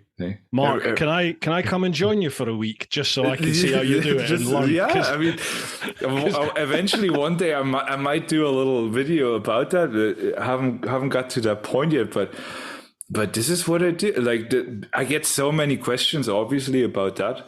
It sounds a very efficient way of both filming and editing that you do. Very efficient, which suits itself massively to doing it on the road. I couldn't do it any other way. Imagine I would have to go, I wouldn't have the time to go through 5 hours of footage or 6 hours of footage. That wouldn't, how would I do that? Well, this is what goes through my mind when I see your videos and I see Norley's videos. I'm just like, how the hell have they found the time to do this? When I fly the drone, you see a drone shot in my video. Yeah. I stop, take out the drone, fly the shot. It takes me 1 minute, 2 minutes max. Put the drone away, done. So that is not. I'm not having same with the drone. I use max. I use 2 batteries with the drone a day max, but usually it's just 1 battery with the drone as well. And I do I get out the drone 4 or 5 times a day or 6 times sometimes. Wow. Yeah, but it's always just I see something or I think about, we had this before, I don't listen to music. I think about the day, I think about what to film, because it's important for me, just making videos, make them, it makes me so happy when a video turns out the way I want it to be, how I imagine it. And that's why I think about, I'm driving, I see something cool and I was like, okay, could I drone there now? Would that make sense? It doesn't make sense. No, I'm not doing it. I'll just film it like that now. I will look cool. And then I see something else that I have to do with the drone. I stop, I take out the drone, 1 minute flying back, bam, go again. Brilliant. It's just, there's no other way. I cannot fly the drone for 20 minutes, and then in the end, I will just use 1 shot anyways, So my approach, okay, I do that 1 shot. It has to be good. If it's not good, I'm not going to use that too. It has to be good. And there's always just a limited amount of time, especially in winter when, the sun is not out for so long. That was so awesome in Iceland, for example. You could just drive the whole day and it's not getting dark. Yeah. That was so brilliant. Sometimes I rock up at the campsite at 11 at night and it's the sun is out, it's just 6 in the afternoon. Yeah. It's a weird sensation, isn't it? 24-hour daylight. Oh, I loved it. That was so good because you don't get tired. Yeah. That was different last year when I went to Portugal. I really had to. My days were so limited because I don't like driving in the dark. Because filming doesn't make much sense in the dark. That's it, isn't it? Yeah. There's all those restrictions. Yeah, that's true. Oh, we digress again. We have to go to this. Well, Rebecca has another part of her question. She said, what is the one thing you cannot tour without? So what's a must-have that you've got to take with you, other than obviously your cameras? And the motorcycle. And obviously. The motorcycle, yeah. I think, that is a good question. The one thing I can't live without. You can't tour without. Can't tour without.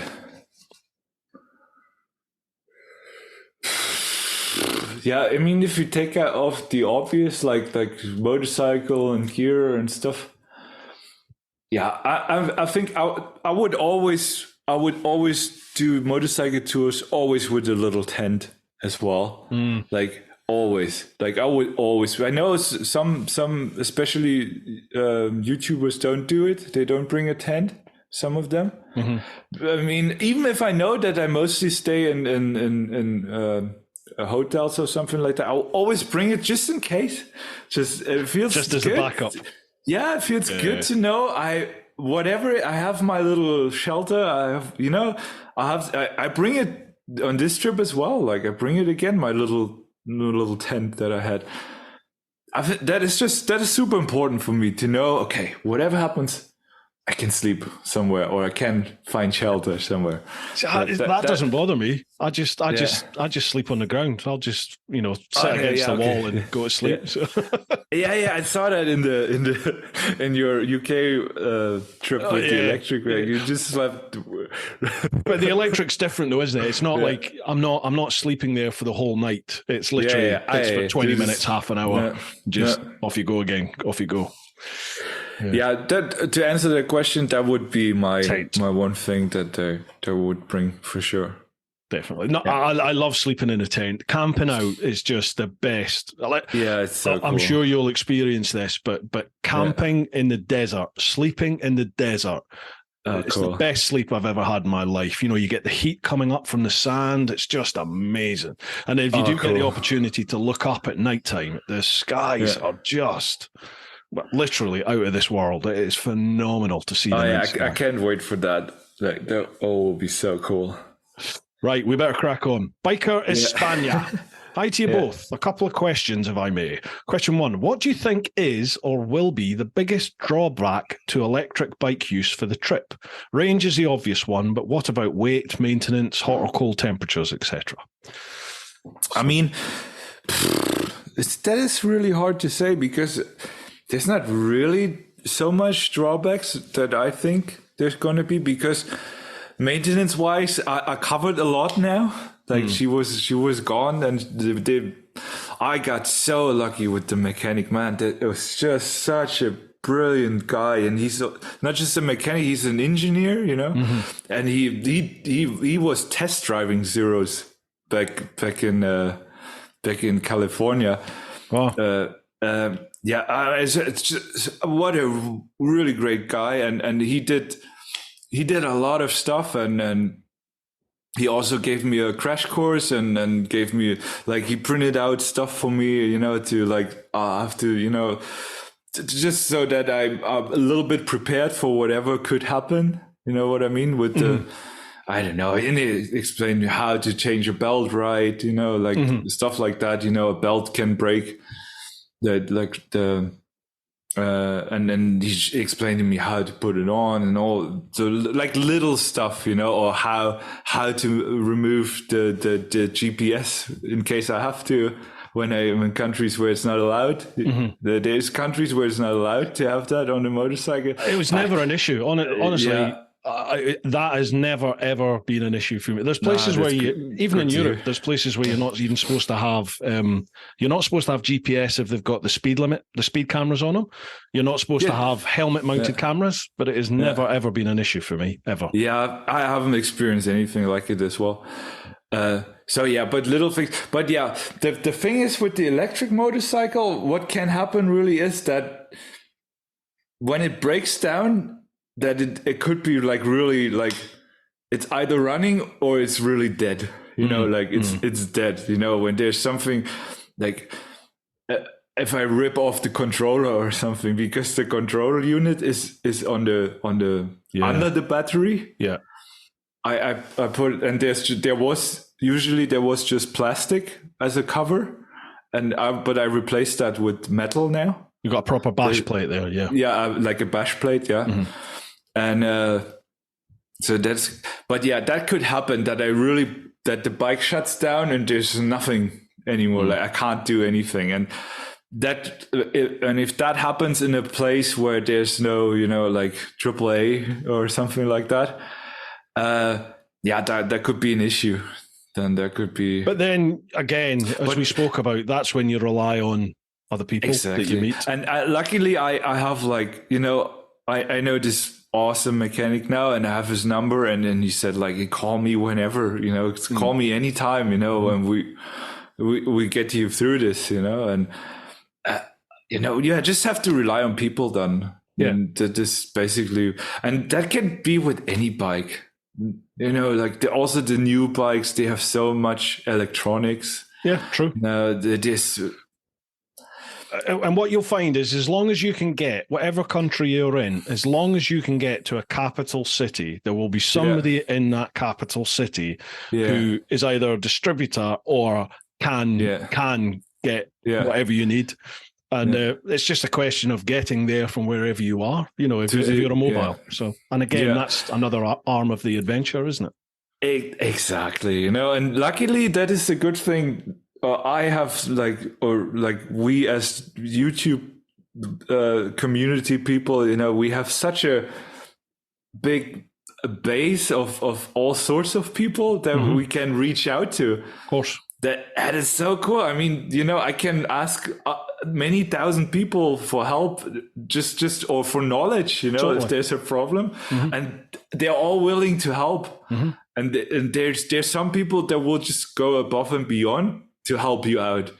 That's what I experienced already. And well, I'm so jealous. I'm so jealous and so excited for you. It's gonna be an amazing adventure. It really is. Right. And like people like you, I know you now, like I can use your experienced world traveler. If I have a question, I'll just, which is that, and ask you. Everyone that follows you, there'll be people like me, there'll be people like Norley who's got an incredible reach, and they then just share it amongst their community, and the reach just expands and expands, doesn't it?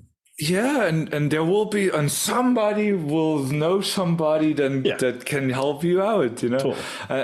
That is also a reason why it was always so important for me to do this all in English. I'm German, I'm native speaking German, and for me there was never that I never even thought about doing this in German, because I wanted to reach all the people in the world, because I knew when I'm traveling, I'm going to visit a lot of countries and I'm going to meet a lot of people, and I want everybody to understand me. And this already happens now that, I reach so many people and, can have this big community, and that's awesome. That's so cool. In English, like most of people understand English. That's a cool Absolutely. thing. And it's only going to grow, mate, as you go as well.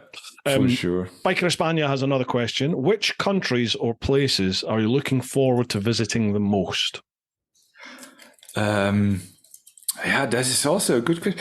The thing is, I'm never really I'm never really thinking about that, because I'm always I just go. I never really plan. I don't even know what country I'm going to visit first. Do you not have a route? No, not at all. I never have a route ever. I never, with the UK trip, I knew I wanted to go to John O'Groats at some point. That was the only goal I had. And after that, I was like, okay, I have to do Ireland and let's go to Ireland somehow. Yeah. I never plan, or when I went to North Cape, the day I started and made the first video, I was like, fuck, I need some kind of headline or something like that for my first video. And then it just, I thought about it, and it went to my Instagram, and a lot of people asked me about North Cape. All right, I'm going to North Cape. I wanted to go to Norway and just, but I never really thought about anything. And this is the same way now. I didn't really think about it. I know I want to, Mongolia, that would be super fun. That will be. Mate, if you get to Mongolia on an electric bike, oh my God. Wow. This is going to be the biggest adventure then. Or Iran. Iran is supposed to be super beautiful. Yeah. But I never really think about it. I know we're going to leave. I always live in the moment a lot.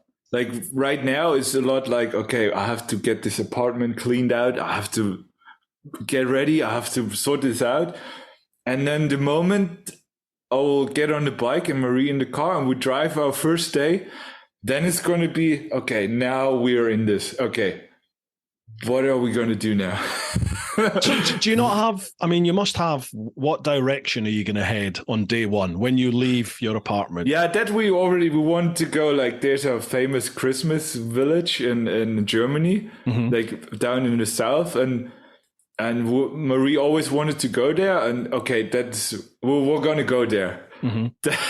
That is our first, and then I don't know, like we want to go down south now for the winter, like towards. Yeah, that's the thing now. Like I could do like there's options now. You know, I could go to Italy now. I could down Italy and take then the ferry to Greece.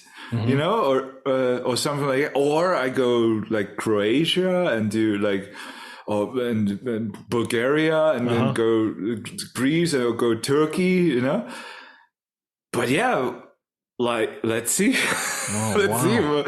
I don't know. Or maybe we go Italy, then we go Greece, or maybe we go back to Slovenia because I don't know why. And you know, there's no like.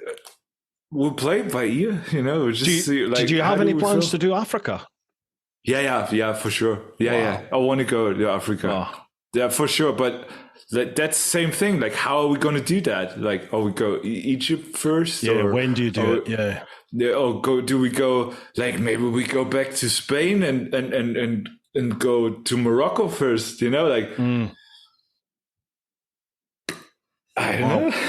Yeah. There's so many options, you know, or maybe there's something coming up, you know, somebody invites us somewhere, or maybe we go there, you know. That's the cool thing. Like anything can happen. Yeah. But then you have all your visas though as well. It's particularly Africa. A lot of the African visas you have to get in advance. Exactly. Then maybe we have to wait for a visa. Mm-hmm. We have to wait for a month or whatever. And then in between, we visit some other country in between whatever, you know. It's just, it's the cool thing when you don't have this, like I think that makes it so difficult for most people, this time frame, you know, to have a time frame or have to do it that way. And if there's a problem, it's going to fuck up my whole time frame. Yeah. And that's why, like, I mean, the whole thing is pretty scary. Like, I'm pretty freaked out about it a little bit, you know, but in a good way. But we don't have that like fixed time frame, you know. When there's a problem, then okay, we'll have to deal with it somehow, and you know there will be a solution. Okay, we'll set us back, but there's no really setting back. There will be just a change of plans. Yeah, you know, there's no setback. There's just a change of plans. Totally, and that way it makes it a little bit less scary. Definitely, I always remember that genuinely the hardest part of my whole trip for me was leaving on day one. It's when the time comes to actually set sail and off you go. Yeah. That's a big one because you have to make that wrench to leave. And it always is. For about the first 6 weeks, you constantly are thinking this is going to come to an end soon and I'll be going home. You know, you're still in that holiday almost mindset. Okay. A bit different for you because you've done quite a bit already. But I found after about 6 weeks, my mindset switched and it was now, I wasn't thinking about coming home. It's just right, like we're living and we're breathing the trip now. And that's when all the magic happens. It's mental. It's awesome. Awesome. Yeah, I totally agree. And I think now that this whole coming home part is out of the game. You know? It's like there's no coming home. That's for sure. So I think that we will be a little bit early in that. Okay, we're doing this now, and this is now life. This is now our thing. But I have the same thing like you have. Every trip, like the first day is always like just want to like. Especially when I went off without Marie. And I always had that again when Marie came visit somewhere and then left me again. I had the first day again. You know what I mean? Like, I always have that. That's really, you're totally right. That's the hardest. The first day leaving. Right. That was Biker Hispania. Says, good luck with the trip. Should be a great adventure. Next one, Charlie Callard. Evening, gents. Hope you're both well. I followed Marc's travels with great anticipation and excitement. And now, thanks to what you both have done with electric bikes, I've gone from not wanting to ride electric to I want one of those. Energica and Harley in particular. Yeah. So my question, what countries do you see being the most problematic for charging? Also, do fried eggs belong in a burger? Yes, 100%. Do you think that? Eggs in a burger? Yeah, I love that. I put eggs on anything. I love eggs, really. Right. Especially fried eggs. Most problematic country for charging? Yeah, we just had Mongolia, I think. I think you're right there. Mongolia is going to be a real struggle, isn't absolutely. That will be a huge problem because they struggle with roads. Well, it's like most countries out there, even if they don't have roads, they all have some form of electricity, whether that's the generators and things. But I think Mongolia still has a huge swathe of its population that are nomadic and they don't live off of any sort of power at all, whether that's generator based or not. So that could be a struggle. 100%. So we have to I think that would be but other than that, I don't know. I don't really know. I can't people ask me that a lot, but I can't really say that because I don't know other countries well enough. It's not like that I don't know how life is right now in Africa, to be honest. How could I know that, I know it's more difficult, and I know there's not going to be like quick chargers or something like that, but I really don't know how it's going to be. But that's going to be the exciting part also for the viewers, because they will learn as I will. You know what I mean? That's the thing. I don't know. I'll have to figure it out. It's just like you have to look for a gas station. Yeah. We have to look for a gas station and electric, don't you? Of course. Yeah, because we need that. Wow. I mean, that Jimmy, the range isn't that great, I think like 350 kilometers. You'll be fine. I think so too.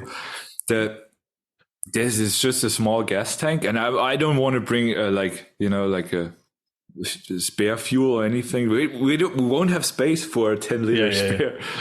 We would rather bring 10 liter of water. One thing I realized is that if you can see mopeds, and you'll see mopeds everywhere, as long as you can see mopeds, there'll be fuel. And I remember in some up in the Andes in South America, needing fuel and going to find just asking a policeman in a little town that I was in, and he literally took me to a lady's house, like to her apartment, and she had like big, water vats, the big things you have in your garden. She had like 5 of them in her front room, and they were all full of fuel. Dangerous. Just full of fuel, and she would just ladle the fuel out into a bottle of Coke, an empty plastic bottle of Coke, and she just filter that with tights, and she just, her stockings, pour that in, and that's your fuel. There's fuel everywhere. You'll get fuel. That's not an issue. Yeah. South America. From where did you go to South America? Like, I flew into Santiago in Chile from Australia, and then it's a bit of a regret of mine. I just jumped on the Pan America and started heading north. So I did Chile, Peru, Ecuador, Colombia. Then I flew across the Darien Gap to Panama, and then all up through Central America, eventually into Mexico into the States, and then round the States into Canada. But all with your bike, you shipped the bike then? Yeah, I shipped the bike by air, everywhere except going from East Timor to Australia. So to get from Dili in East Timor to Darwin in Australia, it was like a 2-week boat ride. But I couldn't go with the bike. I had to fly, and just went into a hostel and waited in the hostel for the boat to the bike to arrive. Sure. But I flew it most of the way just because it works out a bit more expensive, but not that much more expensive than you think it's going to. Well, not then. It's a lot more expensive now. But by the time, rather than like to get from Australia to Chile, the bike flew with me in the plane. So it was 3 days ultimately, in between a day either side of travel, just to get the bike to the airport and packed and ready to get on the plane, and then the same on the other side. You're talking 3 days. So that's 3 days accommodation I had to find in Santiago. Whereas if it went via boat, it could be 3.5 months. It could just be stuck somewhere for a while.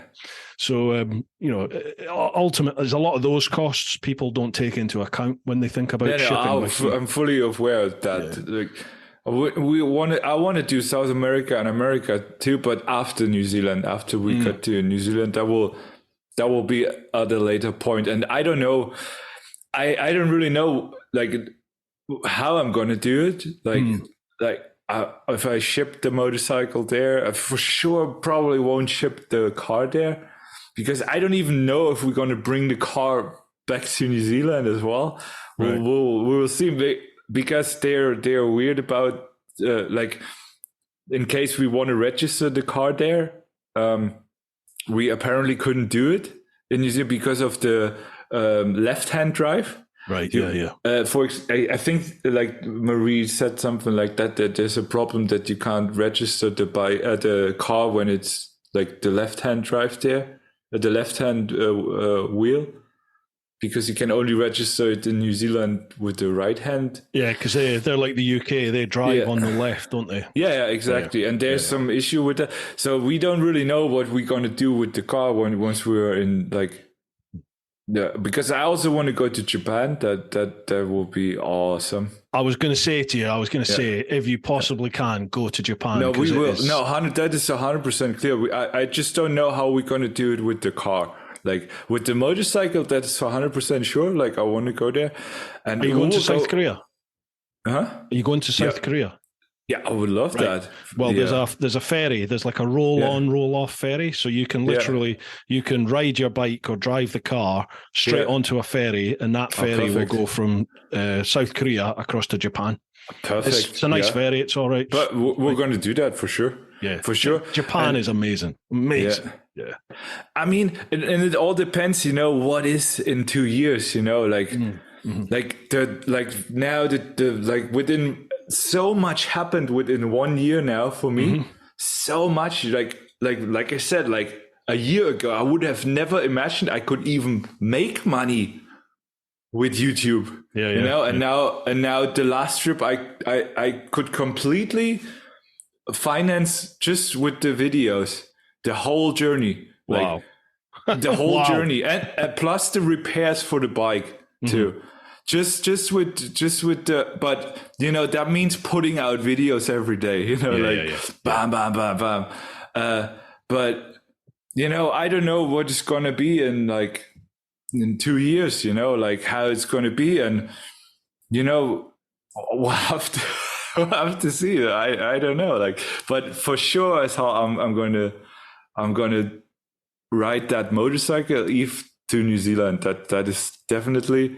And then from there on, let's see. Maybe it makes more sense to get an electric motorcycle in South America, a different one, or I don't know. Let's see what's going to happen then. Yeah, I think you're right. Not to constrain yourself with a definite plan like that. Just see what happens as you go. Hey, that always worked really good for me. That luckily my whole life has been like that. Like as a musician, you live from tour to tour, from album to album. You never really know, there could be a tour now. Like, you always work with record labels and agencies, and they will book a tour or they won't book a good tour for you, and then there's a really good tour, and then you're on tour for a while, and then you come home and okay, what now? Okay. And then, there's a new gig, a new band. Okay, I moved there now. I'll go there. I never had really a plan. I never even did a vacation before I started motorcycle traveling. I never had a vacation. Like, I never went on vacation. Like, I was always just touring or at home. I always had to do day jobs as well. Like, there was just, just when you're on tour, then you make money. You can make a living, and once you this also, as a musician, it was basically the same lifestyle as with the YouTube traveling. Like, you're on tour, you make money. You come home, you don't make money. You have to work a job. What was your? Sorry to interrupt. There's a little delay. No, it's cool. It's cool. What did you play in the band? I played like the last 8 years. I played guitar in a Mexican punk rock band called Rabia Sorda. A Mexican punk rock band. Yeah. How did you get into that? Yeah. No, the singer actually lives in Germany now. Right. And that was just, it's always like in the music business, it's always about like somebody calls you because somebody is looking for that and that, Yeah. And this is basically how it happened, just a producer that I worked for, he called me, hey, this guy needs a guitar player. And I was like, yeah, okay. Because I'm a drummer. I studied drums. And, but then, I always played a little bit guitar, and then like, yeah, okay, join this band. It's cool. And then we started touring like all over the world, and like small punk clubs, like not big, huge venues or anything like that. And that was cool. I did that for the last 8 years. I had like other projects as well. I do music with Marie. We do techno.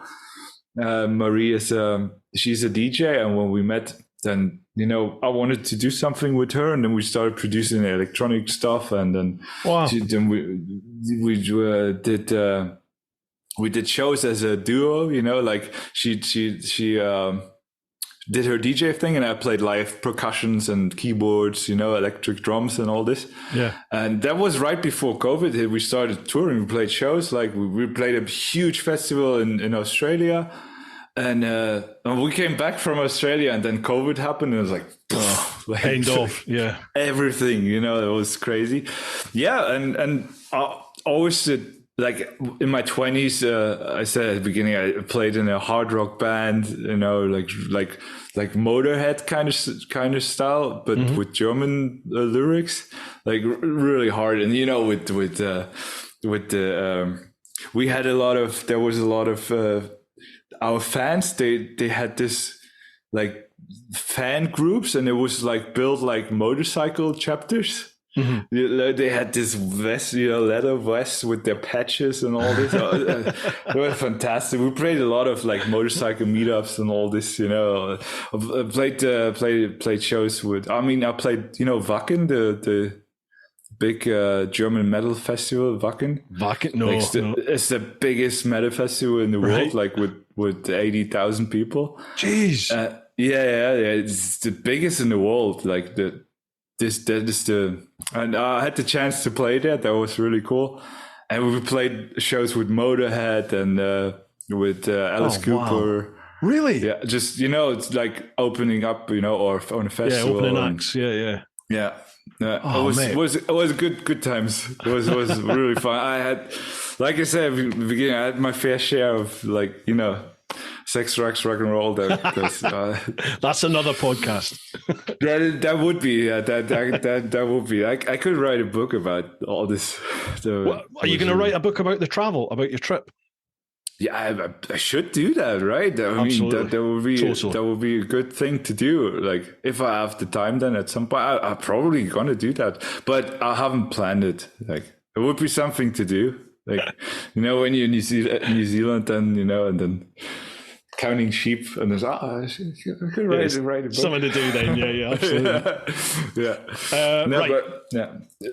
A question probably like.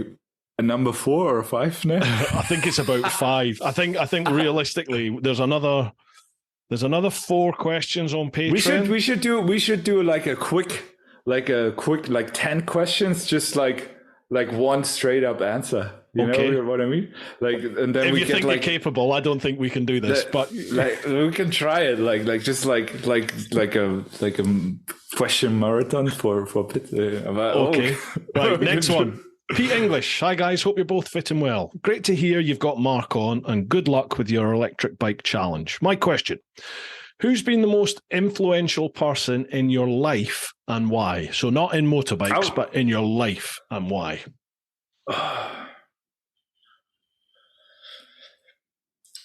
This is really hard, because this isn't going to be a quick answer. No, but this is so hard. Some people's like, my grandpa when he back then, but I don't know. It's hard for me. Like I never really thought about it, because I said that before. Like I meet people and you learn from them. You always learn from them, and this is so hard, really. I gotta say, really, since I know Marie had a really big influence on me because I'm super German in a way, like Germans are like very like straightforward and like everything has to be, like in order, and like are you sure you're like, German? Yeah, that's why I'm like, that's why I'm saying like Marie is like more like all over the place, like really like first do it first and then think about it, and I was always like super the opposite, and that changed a lot with Marie, like that we're very like the opposite a lot, and that is a big influence when you're with somebody that is like really the exact opposite of you. That influences you so much because most of the time you don't understand the other person, and it makes you questioning it a lot, and then it makes you think about it a lot, like, I don't know, like sometimes we have an argument, I think about it the whole day because I don't understand it, because she's so different in thinking. Yeah, that is she's a big influence for the last 4.5 years. Like, wow. He influenced me a lot, and a lot of singers that I met influenced me a lot, because singers, when you're in a band and there's a singer, singers are the most interesting a lot of the times, because they have something to say and they say it a lot, and I learned a lot from singers in my life. From all the bands that I played in, I took the most out of it from the singers I met. Is there anyone in particular, or they all just in their own way? Yeah, they're all in their own way, because a singer. Oh, you're gone. Oh, it did gone? This. No, yeah, I am here. It did this. Okay. Let me just change. That's okay. Yeah, but to answer like this question, like, singers. Singers, they are storytellers, and that is why you learn the most from them, because they will always tell you stories every day. No, that's their job, is to tell stories. That's their job, that's their job, and that helps, that helps me now a lot, to understand what it means to be a storyteller, to tell a story. Yeah, totally. You have to learn that. You have to, if you want to do like short films or videos, or Casey Neistat says that, doesn't he? Story is king. Oh, yeah, absolutely. And this is right. Every film person tells you that. There's enough. That is the most. If you have like an interesting story, you can just put a camera on a guy and let him talk. If the story is interesting, it will create so many pictures in your head. You don't need to see anything else, because it will do that automatically. Yeah, absolutely. And that's why they are right when they say that the story is king, because it is like that. So that's why I focus also a lot about that in my videos. Make sure that there is some kind of story at least every day. Some kind. For sure. That's what I mean. You can see in your editing that the story is so important to you, because there is a story in every vid, and it's not up to the viewer to determine what that story is. You're directing people. Right, that's important, and that is also important to understand that as a creator, that you tell the story and not and you don't let the audience decide what kind of story you tell, because that will someday it will make you unhappy, I think, if you just always listen to the people, what they think could be your story every day, like you always have to do your thing. You decide what your story is, what your audience is, and if people don't like the video you make, okay, then they don't watch it. There's so much to see on the YouTubes, like there's so many videos. Definitely. There will always be people watching your stuff, That's why it's so important to always just do those videos that you want to make. For example, now I know people would love so much if I would do a video about the motorcycle repair and the shop and, how everything happened and all this. But I don't want to do that. For me, it's not interesting for me. It's not an interesting story for me. You know what? It would have been an interesting story if they if I, when I had this battery problems, and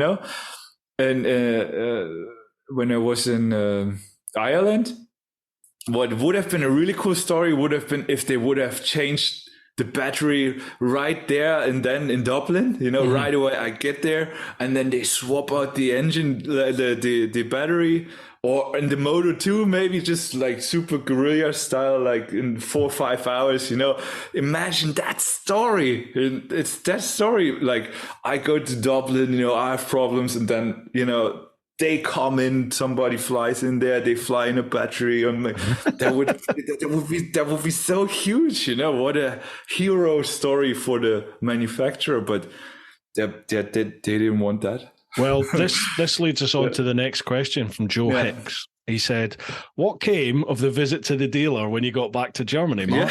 Did they change the battery and the motor seal? No, they just read out my data. That's all they did. Like, they didn't do anything.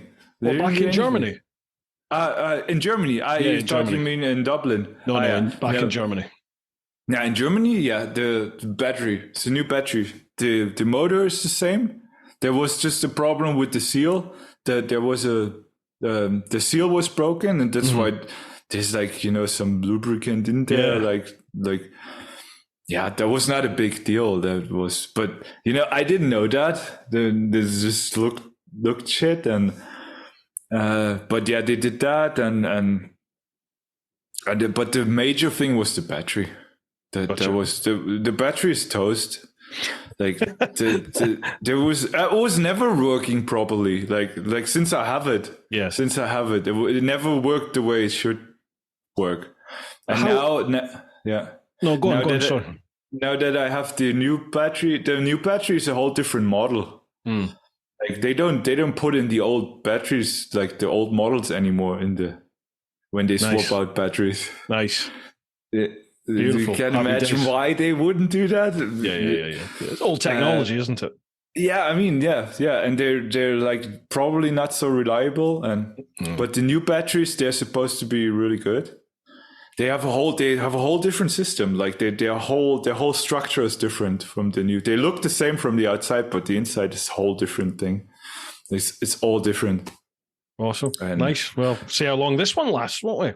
We'll find out. Yeah, you're gonna test it for sure. But it's everything is different now with that battery. Like also the charging and all this charging is different, and it's also different safety measures in there. Like I don't know, from what I found out now, that from, for example, 75% of charging on a quick charger, it reduces automatically the charging capacity.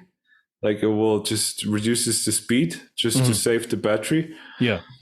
But I just had one ride with the new battery. Like that's all I did yesterday. I just had no time. Like I just took the whole day yesterday to make a test drive and like charge it on different. Like I charged it with the normal wall plug and charged it with the rapid charger, and yeah, it all worked. Brilliant. That was important to find out. I was told with the batteries to try and keep it between 20% and 80%. Like, when you're out and about during the day, keep the battery between 20 and 80 because you get the fastest recharge time possible. Yeah, for sure. Yeah, that is for sure like that. But for me, that was never really an option, because then I would have had like 60 miles range. Yeah, well, that's all I had. Yeah, it was. Yeah. I mean, it was. Yeah, no, that's just no option. What I learned, like what I heard, is that it is no problem to charge it fully up, as long as you then keep driving it and not just let it sit at 100%. Okay. Charge it up fully and then let it sit for a week or two. Yeah. I think that is a problem. I mean, it's like the technology is basically the same, like with the phone a little bit, with this lithium ion batteries. I mean, and you don't do that. I mean, you're told with the phones it's the same thing. I know that from phones, like charge it between 20 and 80%. It's nothing new. Like we heard that before from phones. Yeah. And I never did that. And my battery is like 5 years old, still the same as before. Like, that's what I always tell people. people. But I don't know how it is with the motorcycle, but I can't do the safety measures like that. I have to use that range that I have given from the. Yeah, it's not going to be practical for you, is it? Absolutely not. Range is going to be key at times. There'll be days when your range isn't as important for sure, but there'll be other times when you do. You just have to get as much as you can out that. But I think people always are afraid of battery damage with any device. You know what I mean? Like they're always like, this is always a big selling point. They're like, exchangeable batteries and blah, blah, blah. But yeah, most devices with the built-in batteries, for example, they also last. Of course, you have the odd thing that doesn't work or breaks or whatever. But I think the way I'm driving the motorcycle, like every day, basically, or every other day, with always charging, recharging, charging, recharging, I think that can't be problematic for the battery, because that is what they are like made for. Like I think it's going to be fine. Yeah, you would think that. Yeah. I mean, although it's a totally different thing, I appreciate it. But on my round the UK, what they were worried about, they didn't tell me about this till after the event, was that nobody in the world has ever done consecutive fast DC charges. It's normally, I think they say a maximum of 5 or 6, and then you have to do a full AC charge to balance the cells. Well, I mean, I did 38 or 39 consecutive fast DC charges. I didn't do a single AC charge the whole time, and the battery was fine. There was no issue from it. I think that shouldn't be a problem. I mean, the cars do it the same way. Like we'll have to find out all together. Yeah, exactly. I mean, this is a first, isn't it? So so do it. See what happens. Yeah, we'll see what happens. But at least I have to answer the question again. The battery is new, and that's important. I have new tires, obviously. I have the Continental TKC. Is it TK or TK70? I don't know. TK is it the 80s? The 70s. Yeah. Are they like road off-road tires? Mostly road with a 50-50. Yeah. Got you. Like what I had with the Metzeler on my old Honda. Gotcha. But they are amazing. Those tires, man. I was yesterday driving when the rain, like it was wet all day and snow on the road. And it felt good, really felt good. What a huge difference to the tires that I had before. Like as soon as it was wet, I felt it immediately, and you couldn't. Yeah, with the what did I have before? It was like the street tires, the normal tires. Yeah, because of that torque, like it was like. But now I feel good with those tires. That was a really good choice. And the brakes are new, the discs, because they were skipping. They had they were unbalanced. And they had to be replaced. Like I said, the mechanic, I can't thank him enough. Like he did so much for me, and did take very little for it. I was really blessed. Really a good guy. You'll meet people like that as well when you're away. Yeah. Like the generosity, not only just the kindness and generosity, but the ingenuity of people that you'll meet is just incredible. Yeah, and some people are just happy to help out, and they it makes them happy to see you succeed. You know what I mean? Totally. And to know that they were a part of it.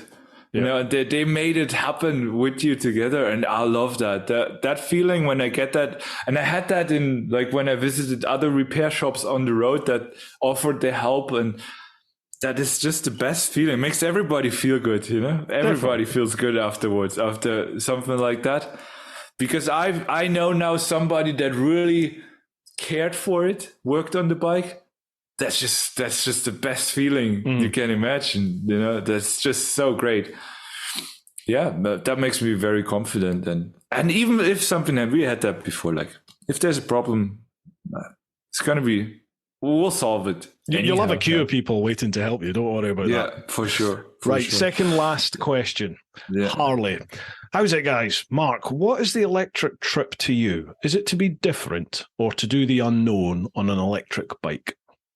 Yeah. That's now, I think, obvious that is a big part of it. Like I said that in the videos before too. Like on other bikes or adventure bikes, people have done that. And I could have done that, but it would have been an adventure for me as well, because every trip on any bike is an adventure, everything, every time you go out, like after you did that first day, then, and you got that, then you're on an adventure. Yeah. On any bike, but obviously with an electric bike, it's going to be even more exciting probably. But I just like it so much, for me, that was not necessarily the thought. Like I just wanted to do it. I was fascinated by it. And when I tried it out the first time, and I sat on I was on a different electric bike, or was also, I just had it for an hour, and I made the test ride, and I loved it so much. And then I had to do it, and I just like it. I just like the feeling of it. Yeah. But it's also the being different, though, isn't it? I can see that with you. For sure. And you feel it on the street, when people, they approach you and they're like, oh, what is that? Or that is so cool. I mean, that feels good, obviously, I mean, I like that, being, an artist, I was always on a stage or anything, I like to get that, like, attention from people, when people approach me on the street. Obviously I love that. That's cool. I love chatting with people. I could talk for days with them.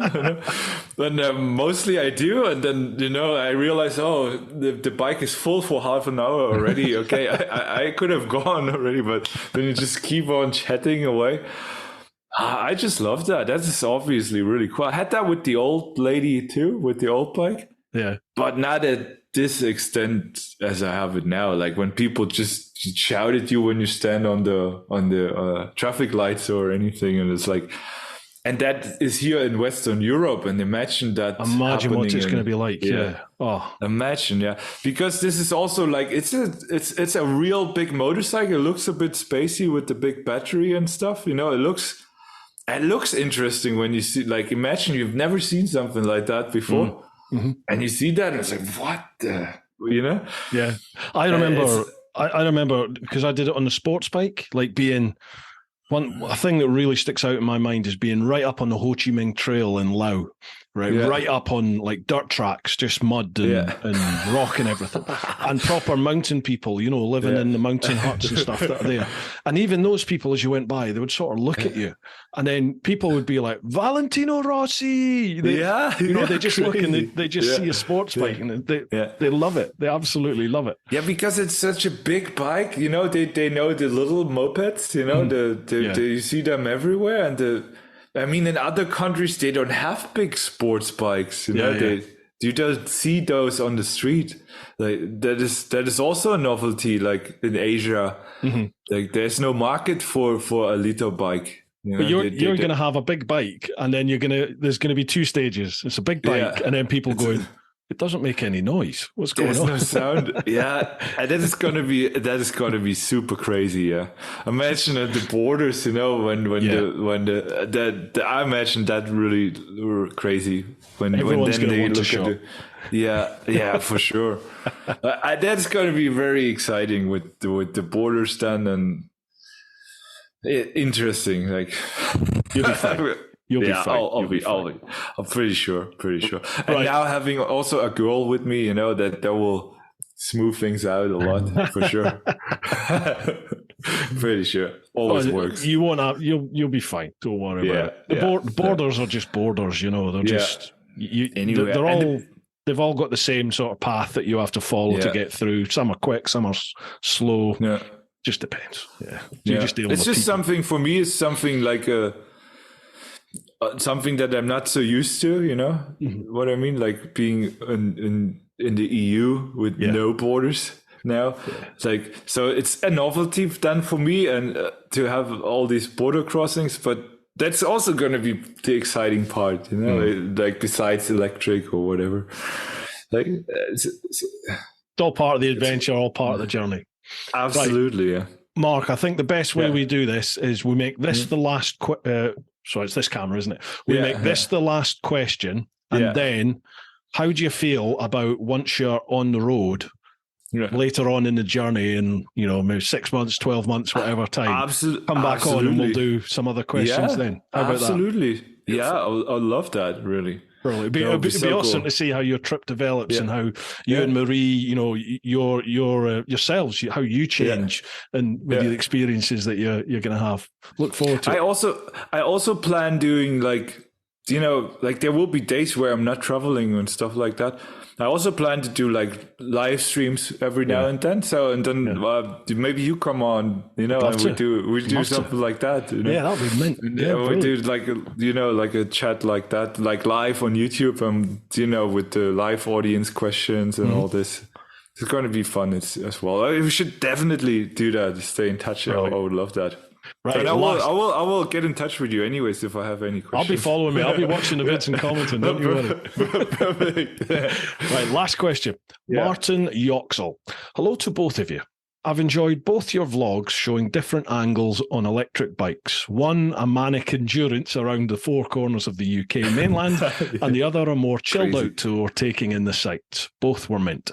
Do you think that EV vlogs in the future will be more about the travel, the roads, the places to see, the look at that moments, rather than the charging and the range aspect? I can understand why at the moment it is, because it's a new way of doing it, so it's not a criticism, but more in a way of normalising the EV way of doing things. Yeah, so obviously charging, range and charge is a massive part of any EV journey, isn't it? Yeah, that is what the people interests a lot. That is their like always. And, you can't forget, like most people that you see the videos on YouTube, for example, and the reviews, they have these motorcycles for like, a weekend or a week? Or something like that. Like very few own them and do really like and use them like they would use a normal motorcycle. That means when you make a review, of course you're gonna talk about all this, with range, and that is what you test. That is what, because that's the obvious. I'm just that was never my approach to like I don't want to like.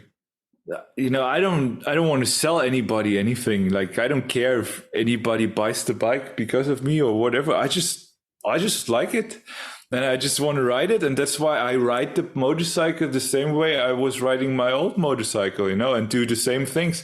Just of course, there will be charging in the videos, obviously, because that is what's happening in a day, like I'm charging, and same way I had also gas station stops in my old videos because I had to do that.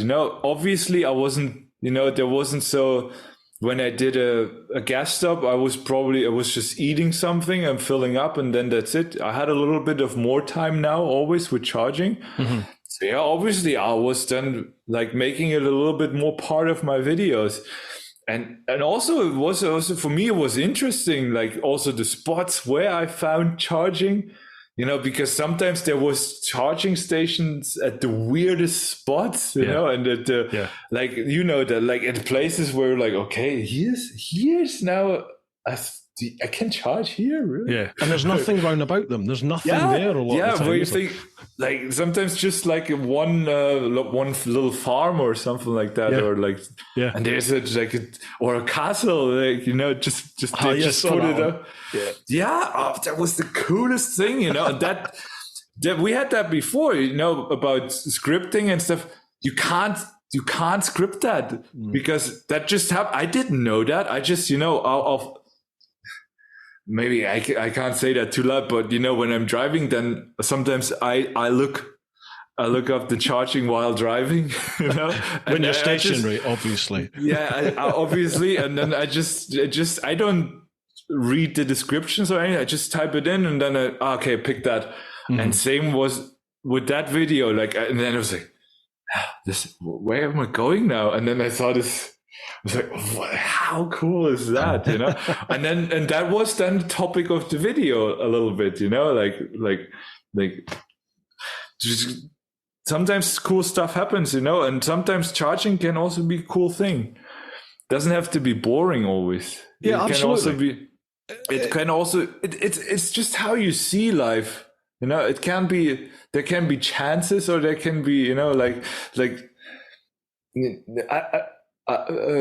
the time that you have to charge the motorcycle can also be a chance to explore the area. Aye. You know what I mean? And it doesn't have to be a draw. It's holding me back now so much. Yeah.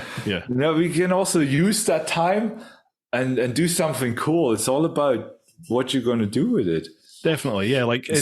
You're turning a perceived negative by some people into a positive, aren't you? It's giving you more opportunities to meet people, to go places, see things. I'm taking the time to have a good meal. That's I wouldn't eat probably properly when I wouldn't charge. I did never really eat properly. I just eat snacks or gas station. And then I had the time. Okay, I can just check what do I eat. Yeah. For example.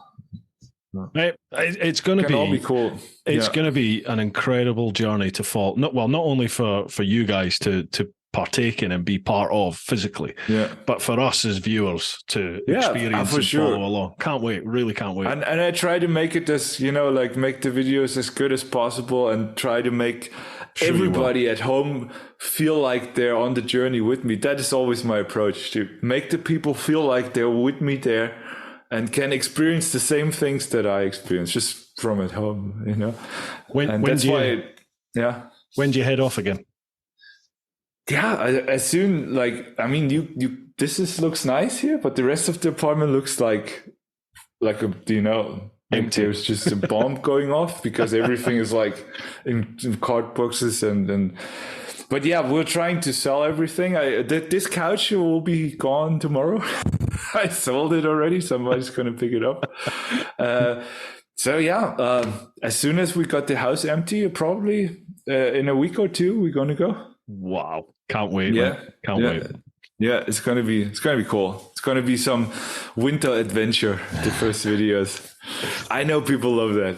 Absolutely. Also, I know people love to see me freeze on the bike. I know they do. They can't tell me otherwise. Right, dude. Where do people go to follow you? Where do they go for your YouTube? Just type in Marc Travels to Google, YouTube, wherever. It will come up. Just type it in if you're interested. Marc Travels with the C. posh. The posh way. Yeah.